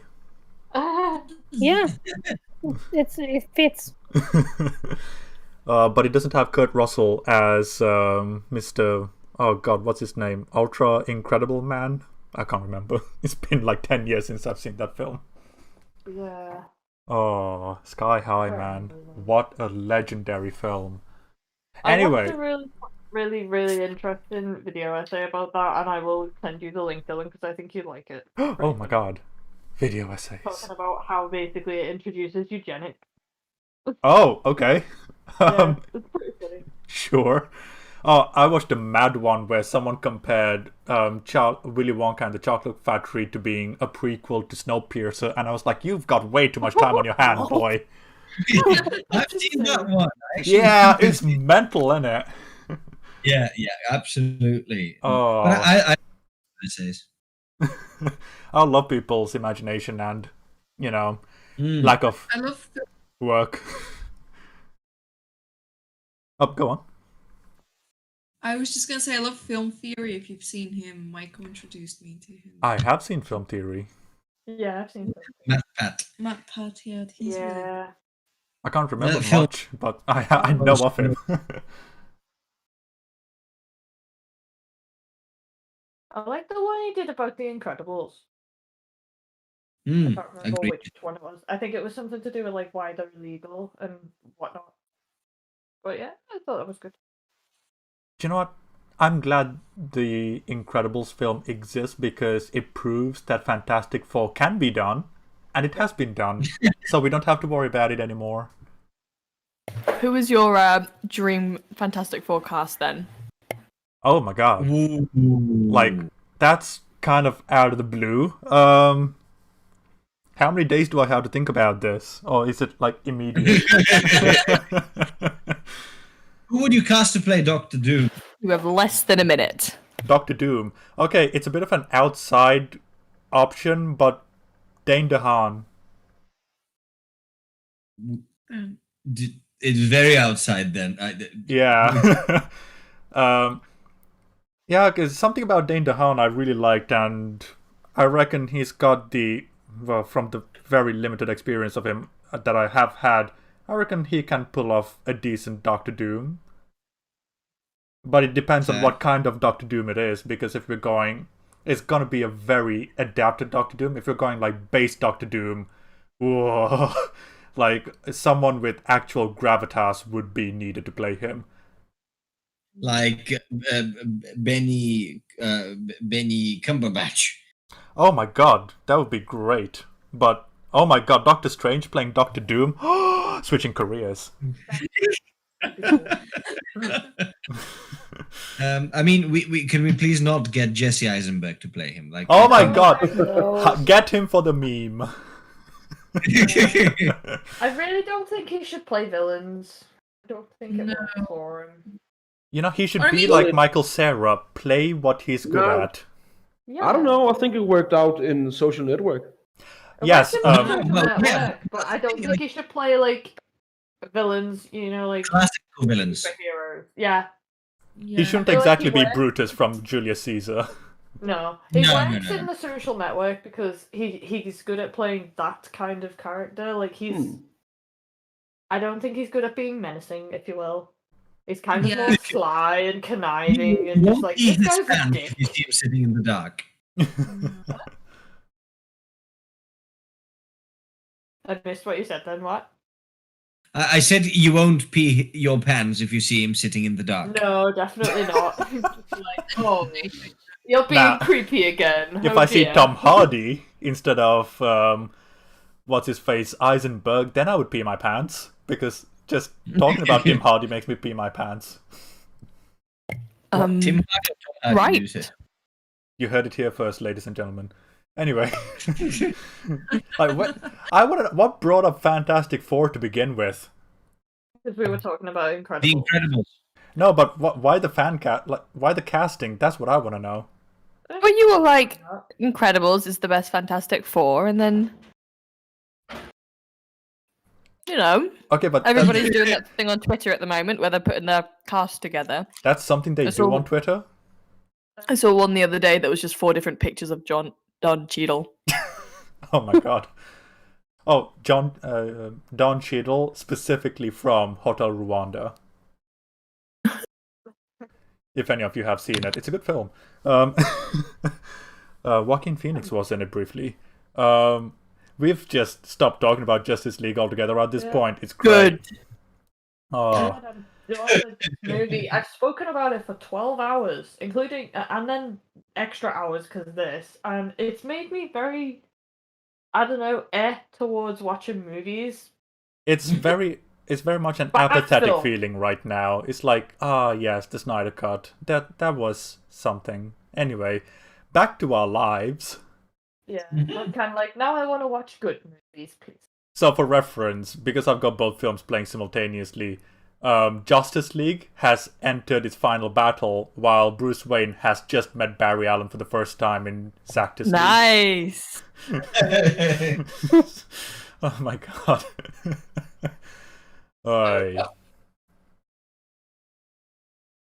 Right. So I think it's kind of clear to assume that none of us thought that this was a good film. No. I think that's a safe assumption to make. I'm okay with it still. No, I'm not talking about from an emotional perspective. I'm talking about it from an intellectual perspective in terms of writing. No. This film exhausted me. This film took me 3 days to watch it. And I have seen it 5 times. How? I don't know. Force of will? You watched it 5 times? Wow. I watched it one time and I was like, that is enough. I watched it by myself. I watched it with my parents twice. And then I had to watch it again because I started forgetting what happened in the film, so I needed to be up to date because of the podcast. And then again for this, so I'm just fully refined on everything. Like, I ended up watching Justice League for comparison as well, so I have full context for this nail in the coffin. I mean, why not? You enjoy it. And speaking of nail in the coffin, watching this, I actually thought to myself that I wouldn't be mad or sad or anything if this was the final nail in the coffin of Zack Snyder's directorial career. I think it would be fitting. Like, well, you put us through 4 hours of this. Yeah. You're cancelled. Like, I don't think he deserves that. I mean, I didn't particularly like him, and weirdly, like, now I have some respect for the dude. We've been on a weird arc on this podcast. Like, as me and Amy both agree that Batman v Superman is the best written of these films. Like, that's something we never thought would happen. Yeah, because I hate that movie. Like, with a passion, but it makes the most story sense out of all of the ones we've watched. We've got all the hot takes on this podcast, man. Way. And we thought we were gonna like Wonder Woman, but actively, me, Dylan, and Ilaria came out of after watching Wonder Woman, going, "No, I hate this movie. It's a very bad film." Oh yeah. Yeah, it's so bad. See, now I actively don't want to watch Shazam because I feel positively about it. And I felt positively about Wonder Woman, then I rewatched it for this podcast, and now I'm like, no, let's just leave You'll Shazam have a good where time. it was. Why don't you... Okay, but if I have a hot take, no, it's your fault, Michelle. You should watch it, but then don't do a podcast about it so you can not have to analytically think about it. Okay, so we didn't have to do any of that for WandaVision, and I still ended up going, it's still a 1 out of 10, so... That is true, but that is a different issue. I mean, it's essentially the same thing, based in the context of watch it, but not for the podcast. Yeah. So... I think we should maybe just watch it and not do a podcast on it. But, like, I remember when we went to see it, we all came out of it and we were like, that was good. And I was very surprised because I was like, this is a DC movie, it's gonna suck. Yeah, because we went together. I remember that. Yeah. Oh, It ended up actually being pretty good. Now, whether Zack Snyder should stop making films or not, well, that is perfectly up for you to decide. I want him to keep making films because I like his films, even though I think none of them make sense. I don't know if it's a hot take or not, but I think his best film, writing-wise, is that little owl cartoon he did about 10 years ago, Legend of the Guardians. It's a kid's film that kids shouldn't watch because it's way too Definitely violent, not. but you know what? It makes the most sense, and I like it. So Zack Snyder should stick to making kids' films, as far as I'm concerned. I think out of all of his films, I like Watchmen and Sucker Punch the most. Oh, I love Sucker them. Punch is a great film. I love I Sucker love Punch. Sucker Punch. It's yes. Oh, do you know what though? There's a Snyder Cut for Sucker Punch, and we're never gonna I see know. it. And I'm like, do you know what? Thank God, because I'm done with the I Snyder don't Cuts. think I could cope with the Please. 4-hour version of. Like, I like Sucker Punch, but I don't think I could cope with the 4-hour version. No, of it. I'm like, no, thank you. Oh my God! For the memes, did you guys hear about the 4-hour Rise of Skywalker Abrams cut? No. And I'm like, Yes, no, we- fuck off, no, Disney. Disney, go away. Stop it. Oh. I just won't watch it. And it's mental because I was reading the article that published that quote-unquote scoop, and I was like, all of these points are very reminiscent about everything they said about the Snyder Cut. Disney, are your PR plagiarized as well? Like, come on, guys. Straight up copying. It's mental. Like, as much as I'm happy about the fact that Zack finally got to finish his vision for this film, I'm happy for the guy as a creative, but I'm worried that this might send creative Ripples. a ripple Going to start. effect. Yeah. Yeah, like everyone starts demanding. It's like, oh, where's the air cut? It's like, no one Yeah. cares about Suicide Squad. Just Yeah, leave it alone. Yeah. I don't think even extra stuff can fix Suicide Squad. I think just leave it alone. Yeah, just Just let let us it. have the sequel. Because that looks okay, at It least. looks fine. Yeah, it looks Although, much I'm more going to improved. argue that it would be a good thing for editors and post-production people because Yeah. that would give a lot of work.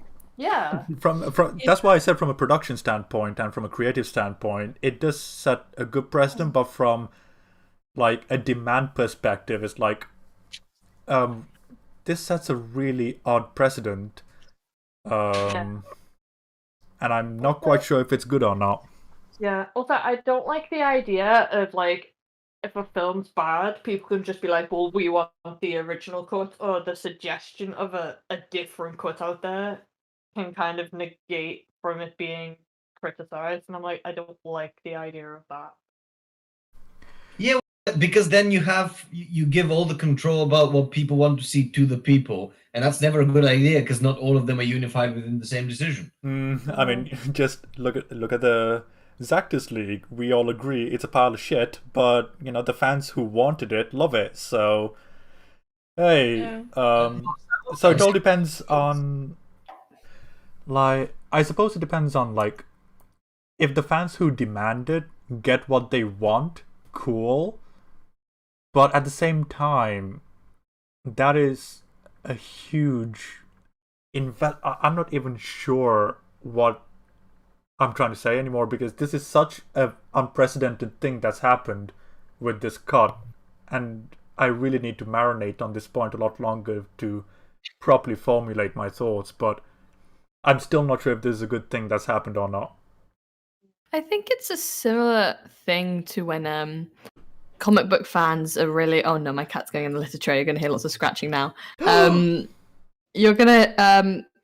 It's similar to when comic book fans say, "Oh, we want to see the original comic book costumes in the movies and the TV shows," and they just look ridiculous and they don't work. But fans are happy. But then people are like, "This is what you want, really?" Yeah, Oh, that- true. Divide your audience. It makes a film specifically targeting just one type of audience and completely excluding a different type. You know, obviously you have fans of you have bigger DC fans than others, and some people would just go to see it as a movie because they like the actors, for example. But if they feel completely excluded from that, then that's surely not a good sign. Also, Yeah, like- and I think that's a good point, Michael, because I feel as if the point of a film is to be very inclusive towards anyone who wants to experience it, and by catering it to a specific group, you are excluding a large number of people by catering it to that specific audience. Yeah. Also, I feel like that's just bad, like, because, films are supposed to be a product, if you will, from, like, a Hollywood point of view. I feel like that's just bad business as well, if you just, like, isolating it to one specific target audience. Yeah. Like, surely you want to make a film that's, gonna bring more people to watch it and pay money to see it, rather than just excluding them. Yeah, exactly, because I'm gonna bring in some gaming lingo in here. Like, it's like having accessibility options in a game. It allows more people to play it, and therefore more people can experience it. But then you have... This is a really weird analogy, but stay with me. The Zack Snyder cut is like Dark Souls in a way, because you've got the hardcore fans going in and saying, "Oh, don't introduce difficulty levels. Keep the pure challenge pure for the hardcore fans." But then Dark Souls is such a great game. I want more people to play, but because there's such a high skill level, you can't get into it. And it's kind of the same thing with films, where the accessibility level can really affect the number of people that the film will be exposed to, despite the number of people that love said film. If that makes sense. Yeah, Completely. yeah, it does absolutely. Yeah. Yay. Yeah, like, I'm not saying don't make a film for a specific target audience, but I just feel like when fans are completely in control of it, I feel like it's...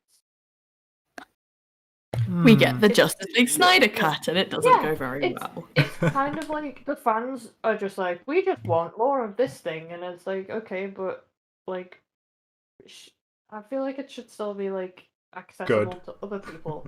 And also, yeah, it should be good. If you're gonna make a film, at least make it good.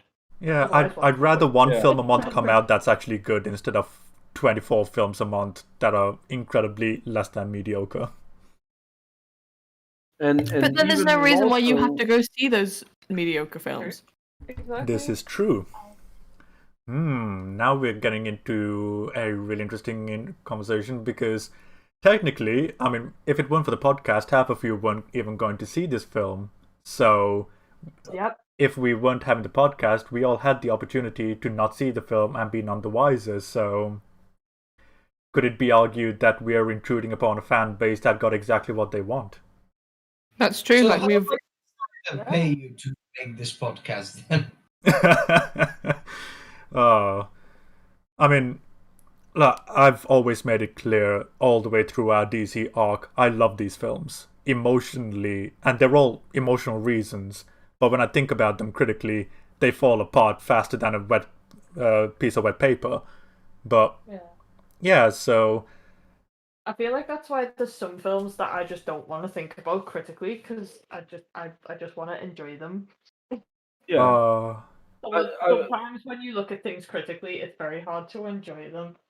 Not with all things, but like a couple of films that I like, I know if I like pick them apart, it's gonna end up looking like it's a bad film. I mean, I love Twilight and 50 For a Shades film- Darker. For a film to emotionally engage you, that's still a technical feat. Yeah. Yeah, that's true. But I is just it... don't want. I think I just don't want to. Like, for me, I just want to have that as a comfort thing, I guess. Yeah, but I think that's I think the difficult thing about that is whether or not you can actually actively look past the intellectually bad things, or what how to iterate it. I love the Kong Skull Island movie, even though it's hot garbage, but it was like 2 hours of a large monkey fighting with helicopters and weird creatures while Black Sabbath was playing in the background. And Hell yeah. absolutely loved it. Yeah. But when looking at this Snyder Cut, for example, I mean, I love Batman, and I think these are very cool characters. Yeah. But I guess it depends on the tone in which they're approaching the films as well, because like you brought up Kong Skull Island, and even I'd go so far as to say I just finished watching Lizard v Monkey Dawn of Destruction, or as people like to call it, Kong vs. Zilla, and it's a dumb film. It's absolutely borderline retarded, but it's so fun because it knows exactly what it is. It doesn't take itself seriously, whereas Snyder Cut takes itself as if it is the second coming. And it also brings a lot of in its own way. I haven't seen all of it yet. I'm yet to finish it, but I it gives like a moment of breath of fresh air, if you will, to all the rather. I mean, if you look at the Oscar, the Oscar lineup currently. Yes, the clinical depression awards. That's it. It's clinical depression, the Oscar movies. That's it. It is such a breath of fresh air. I will give you that, absolutely.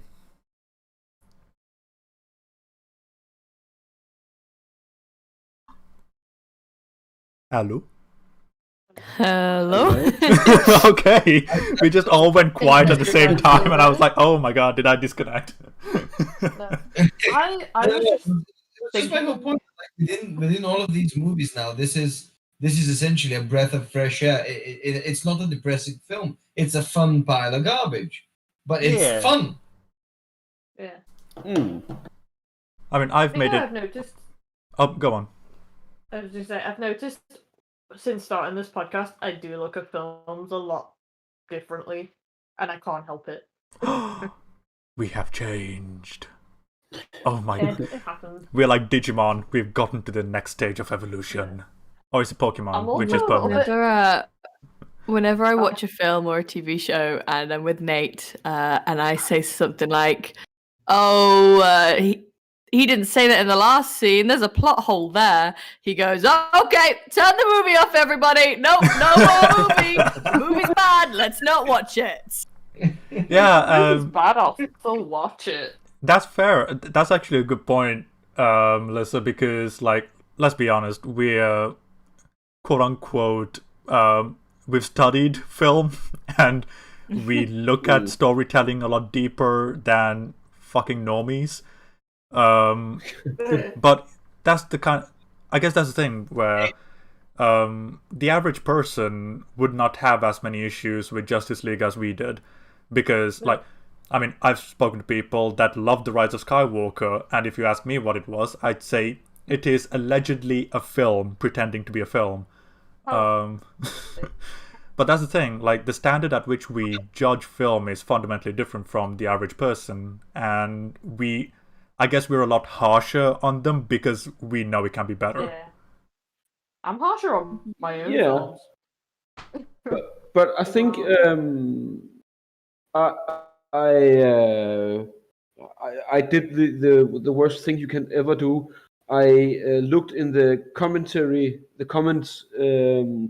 a Facebook article, and it was talking about this Snyder Cut, and this one user just said something about, the reason why this movie hasn't gotten very great reviews is because the journalists aren't fans, and it's made for the fans, and this whole thing, and I think it's even though if we're not approaching this as journalists, I think there's some link between the two, as we're more trained, if that is the correct word, to watch films, but I think there's still fundamentally a flaw in that logic, and that is that I think the reason why all of us is trained in film is because we are fans of cinema, of film, and we love it. So So I'm not sure if that argument holds up, but I can't really seem to find another argument or reason as to why there should be some kind of discrepancy between the trained viewer, what you call it, and casual viewers, if that is correct terms. Yeah. No, that is a great point that you bring up, because, like, let me deviate slightly again to football.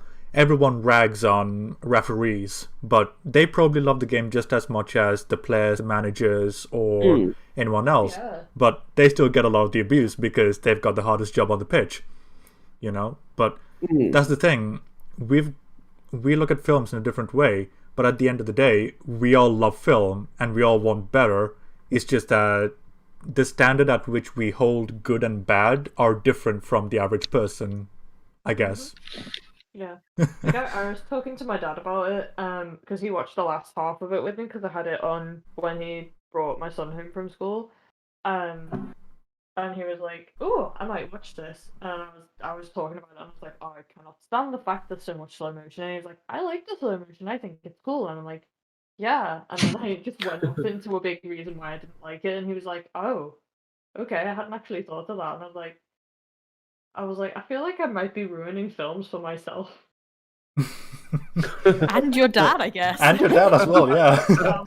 Like, my dad was just like, "No, I get it." I mean, then again, if we're only talking about the intellectual part, then we're really missing out on the emotional part. Because I've said it multiple times on this podcast.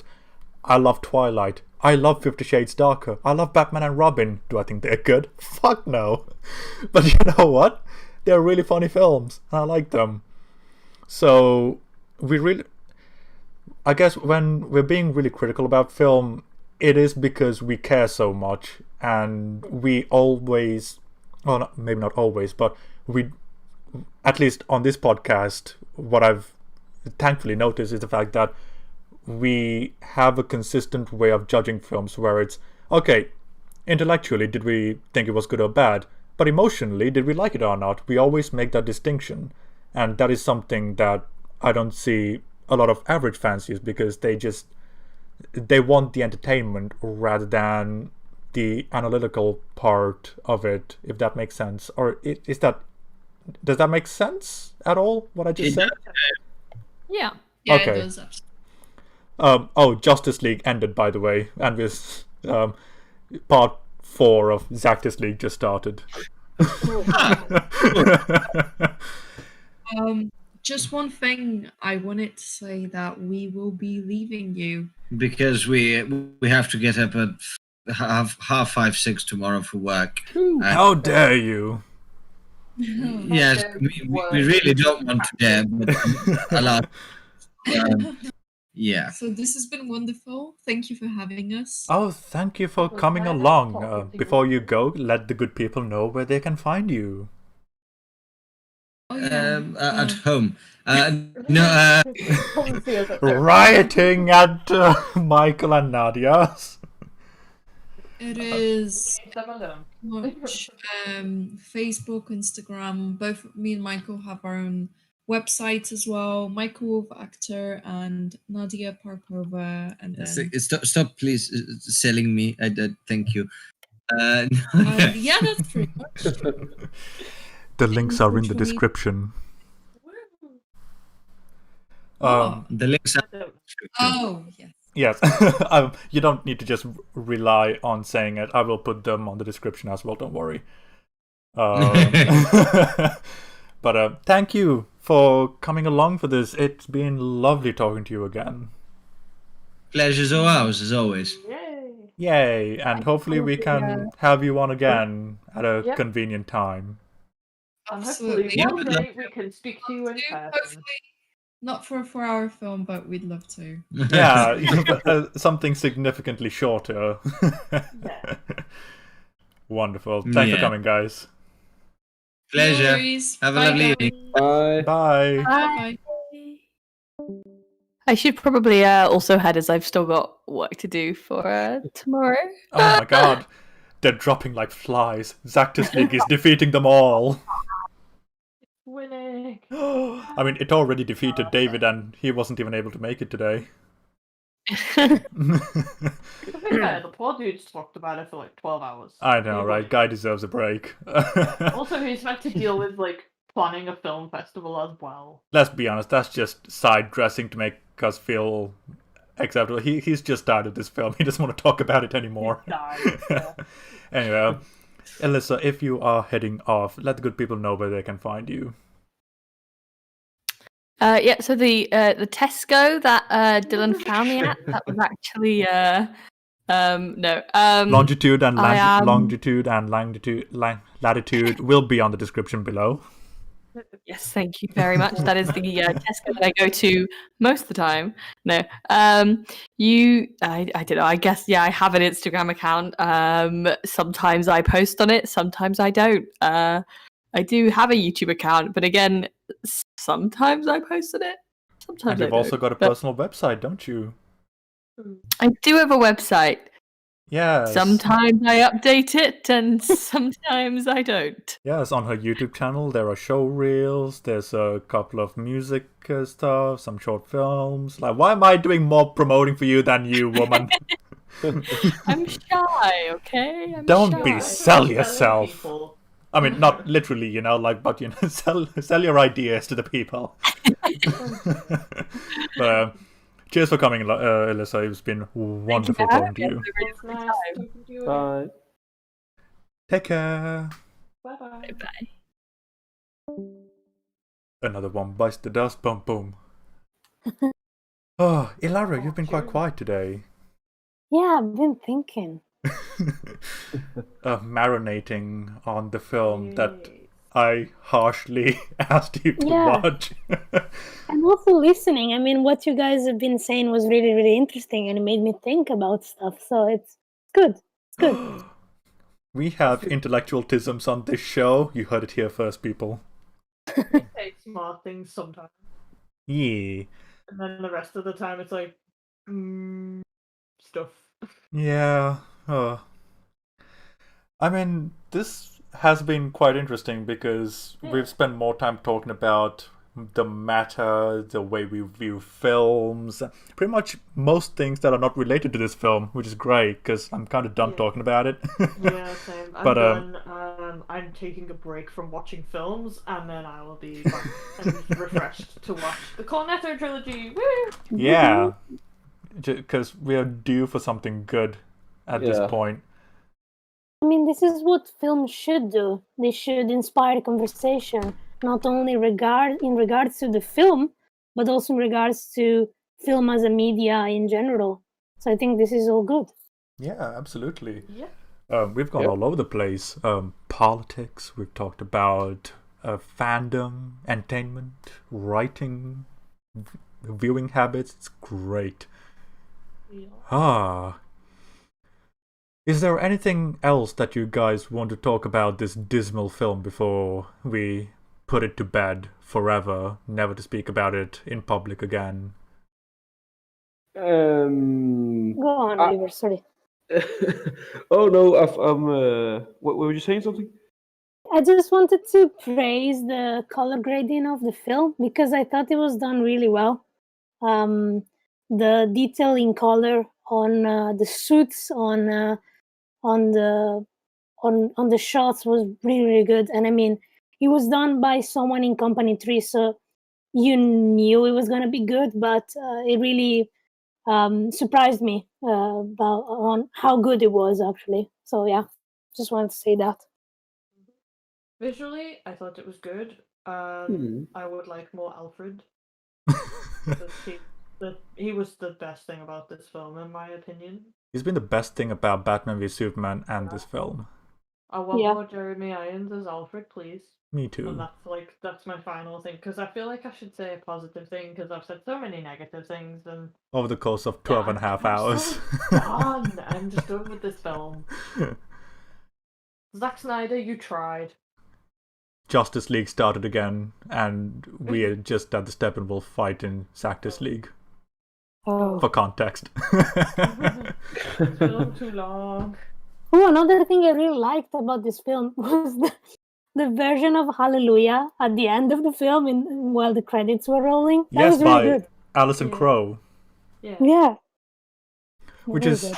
weird because this is just a weird trivia thing, but Alison Crowe was also the woman that was playing in the bar in Man of Steel, and the reason why she's there is because Zack's always wanted to work with her, and I'm like, okay, that's cool. That's Okay. pretty cool. And also Hallelujah was also Zack's daughter's favorite song, which is Yeah. why that was the ending song for this film. Oh, nice. Yeah. I thought that was a really nice touch at the end. Yee. I Well- have to say, the trivia surrounding this film is more interesting than this actual film. Yeah, it's exactly as Oliver said. Everything surrounding this film's great. The film itself is, it exists. It's the thing. Yeah, but and I thought about because this I thought after watching the film and also after talking to you guys, I thought that I think I'm kind of done with the DC extended universe. But then I just I thought about the epilogue and thought about, well, I actually thought that it was kind of cool that they had Deathstroke, and Deathstroke even was though that the whole thing with Joker was pretty lame. It was too much. Yeah, but it looked like they were touching on the Injustice Gods Among Yeah. Us Yeah. story arc, and I think Yeah. that's really really really cool. So even though I've probably been ranting too much about this movie, I'm actually maybe still looking a little bit forward to if they are continuing down the road to Injustice arc. Yeah, because Injustice is a pretty dope story, I all in like it. all, and if they execute it right, Yeah, it can be fantastic on the big screen or even the small screen, depending on how they execute it. But if it's the same group of writers and creatives that are working on this film, I know it'll look great, but I'll be thinking, oh, but that's kind of a Disney script. yeah. But I've heard somewhere that they might do Justice League Dark live action on HBO Max. they've been talking about Wow. it since like 2011, back when Guillermo del Toro was attached to it. I will Oh, believe really? it when I see it. Oh. It's like Black Adam. I'll believe it when I see it. When there's a trailer, Even then, like New Mutants had a trailer out for 3 years and we still didn't get to see it. So, but yeah, Guillermo del Toro pitched way back in the day about a Justice League Dark with Constantine, with Deadman, Zatanna, and all that to Warner Brothers, and he was attached for like 3 years, but nothing went on. So he went on to do Shape of Water and then everything else beyond that. Which I think he made the better choice because Shape of Water was fantastic. Yeah, I agree. I still have to watch it. Oh, it's so good. It's the I'll get best around to it Little at Mermaid some film point. you'll see in a while. Awesome. Ah, yes. Well, is there anything else? Final thoughts about this universe? Because I doubt we'll be revisiting it anytime soon on this podcast. Yeah. This is the end of our arc. Oh my god. Yeah. Oh, This arc, which started at episode 20, is finally finishing after 15 episodes, which is Yeah. way more than I expected. Wow. I was expecting like 6 episodes max, but yeah, naive that I I had a lot to was. say about these films, especially Wonder Woman 84. Like, I feel like that was a slog to get through as well. It was. It took us like 8.5 hours to get through. Yeah. But question on in your not ideal, but like during the podcast here, you've talked about different films, and I remember when we did BVS. At the end of it, we made a kind of chart. oh, the like and good chart on Yeah. where they all Yeah. rank. Yeah, the ranking, that's the word. The Ranking DCU ranking. of the films. And I wonder, where would you put this film? Oh, I'm not sure if it's changed in the intermediate since, but Amy, I'll let you go first and then I'll tell you mine. My ranking was BVS is at the top, then Man of Steel, then this film, then Wonder Woman, then Wonder Woman 84. And that's in terms of me personally liking it. Sorry, that's you personally. Yeah, Okay. that was my emotional ranking, and then didn't we do an intellectual one where it was still Batman versus Superman? Oh no, actually, sorry, that was my intellectual one. Because Batman versus Superman wasn't at the top for my other one. I can't remember. Okay. That's cool. My intellectual ranking. I don't remember my personal one anymore. That's fine. Intellectually, going from the bottom, Wonder Woman 84, then this one, Zactus League, then Wonder Woman, Man of Steel, and then BVS. Emotionally, Wonder Woman 84 at the bottom again, Wonder Woman, Man of Steel, BVS, and then this. Oliver, do you have a ranking as well?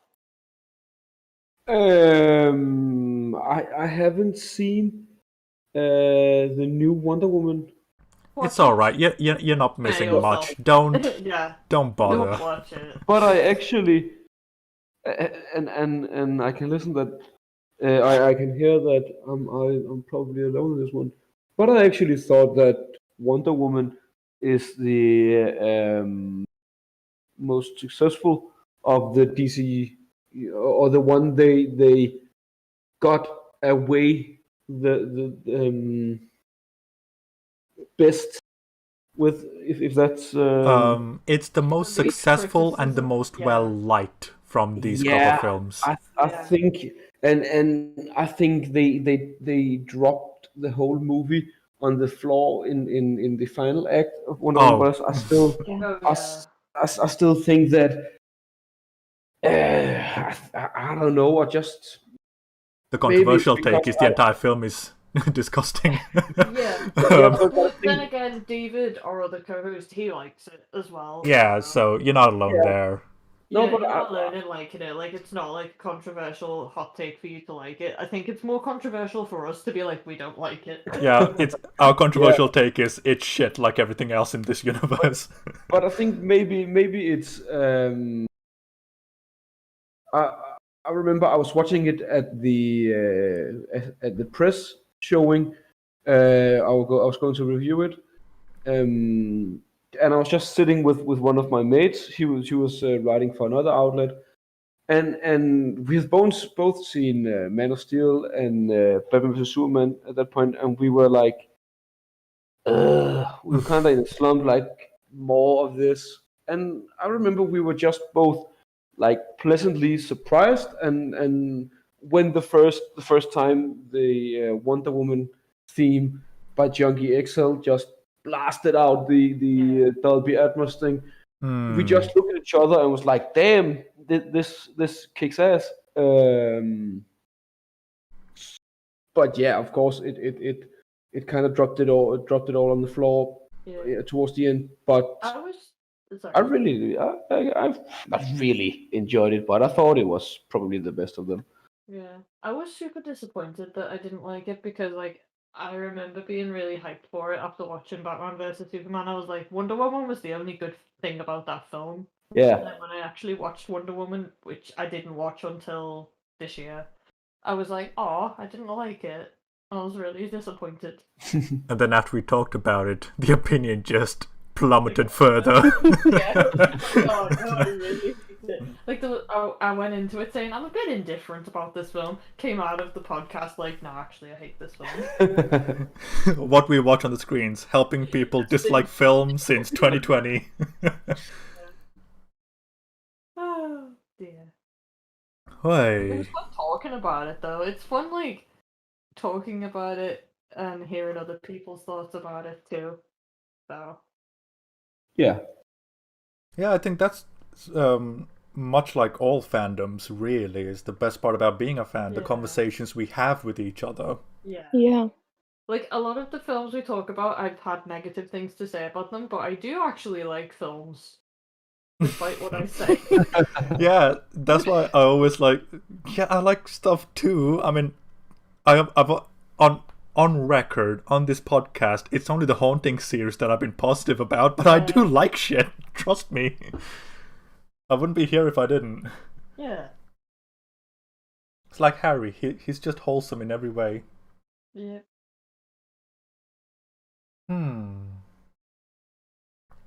So, is that everything think that's with it. regards to Justice League? No take backs. No backsies. But I've had 12 hours of talking about this film, and I think I've said everything. yeah. Until a year from now, when more Year from comes now, out. it's yeah. Ilaria, any final thoughts?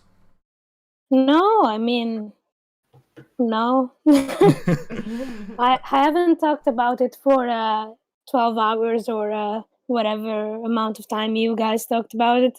But I have to say, just watching the 4 hours was tough.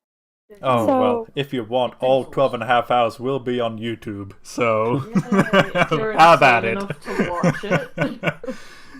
If you I get have through... listened to the first episode, to the first, what was it, 4 hours, 3 hours, something like that, Okay. of the podcast. Yeah, and then I was like, no, I don't want to ruin this film more than what I already think about it. So, yeah. Fair enough. Oliver, any final thoughts before we say adieu to the good people? Well, not in regards to the Snyder Cut, but I think it's been an absolute pleasure discussing this with you. It's been such a weird year where you've when you surround yourself with a lot of people that enjoy film, you often find yourself, at least I did often find yourself sitting at like a bar, having a beer and discussing, having the same kind of discussion as we're having now, and that has just not been possible this last year. So I feel that I've really enjoyed actually having discussions about media I've consumed, as opposed to just consuming whatever Netflix or whatever the streaming platform puts in front of me. So thank you very much for having me on your show. It's been a pleasure. Oh no, pleasure Nice is having you. all ours, Oliver. Like, I've always valued what you had to say about media all the way back from when we were in class together, so having conversations with you is something I've always enjoyed, so I'm glad I finally got you here, to be honest. And hopefully it'll be the first of many, provided I didn't just scare you away with this film. No. Well, maybe not a 4-hour long. No, never maybe again. next time. But sure, yeah, I would love to join you guys again someday. Wonderful. So before we sign off, Ilaria, would you like to plug anything that you're working on this? you can find me on my website, which is ilariadalan.com. I don't know what else to say. You can also find me on Instagram. Right now it's a bit dead, but more content to be added soon-ish. The handle is shootingbears_productions. Should be in the description below, and that's about it. Yeah. Cool. And Oliver, anything of yours that you would like to plug in this moment? Well, if you're looking for moderately funny jokes in Danish, you can go to my Instagram page. I think the link is in the description, but It will be. it's in Danish, so I don't know how much of value that is. But feel free to have a look. We'll find a way. Anyway, yeah, thank you, both of you, for coming. It's been an absolute delight. Finally Thank putting you, guys. this arc to bed and moving on to something, hopefully a bit more palatable, like the good old days. But yes, thank you for joining us, and thank you for the dear viewer for watching us up until this point in time. And we will see you next time. So, ta-ta, cheerio. Thank you. Bye. Bye.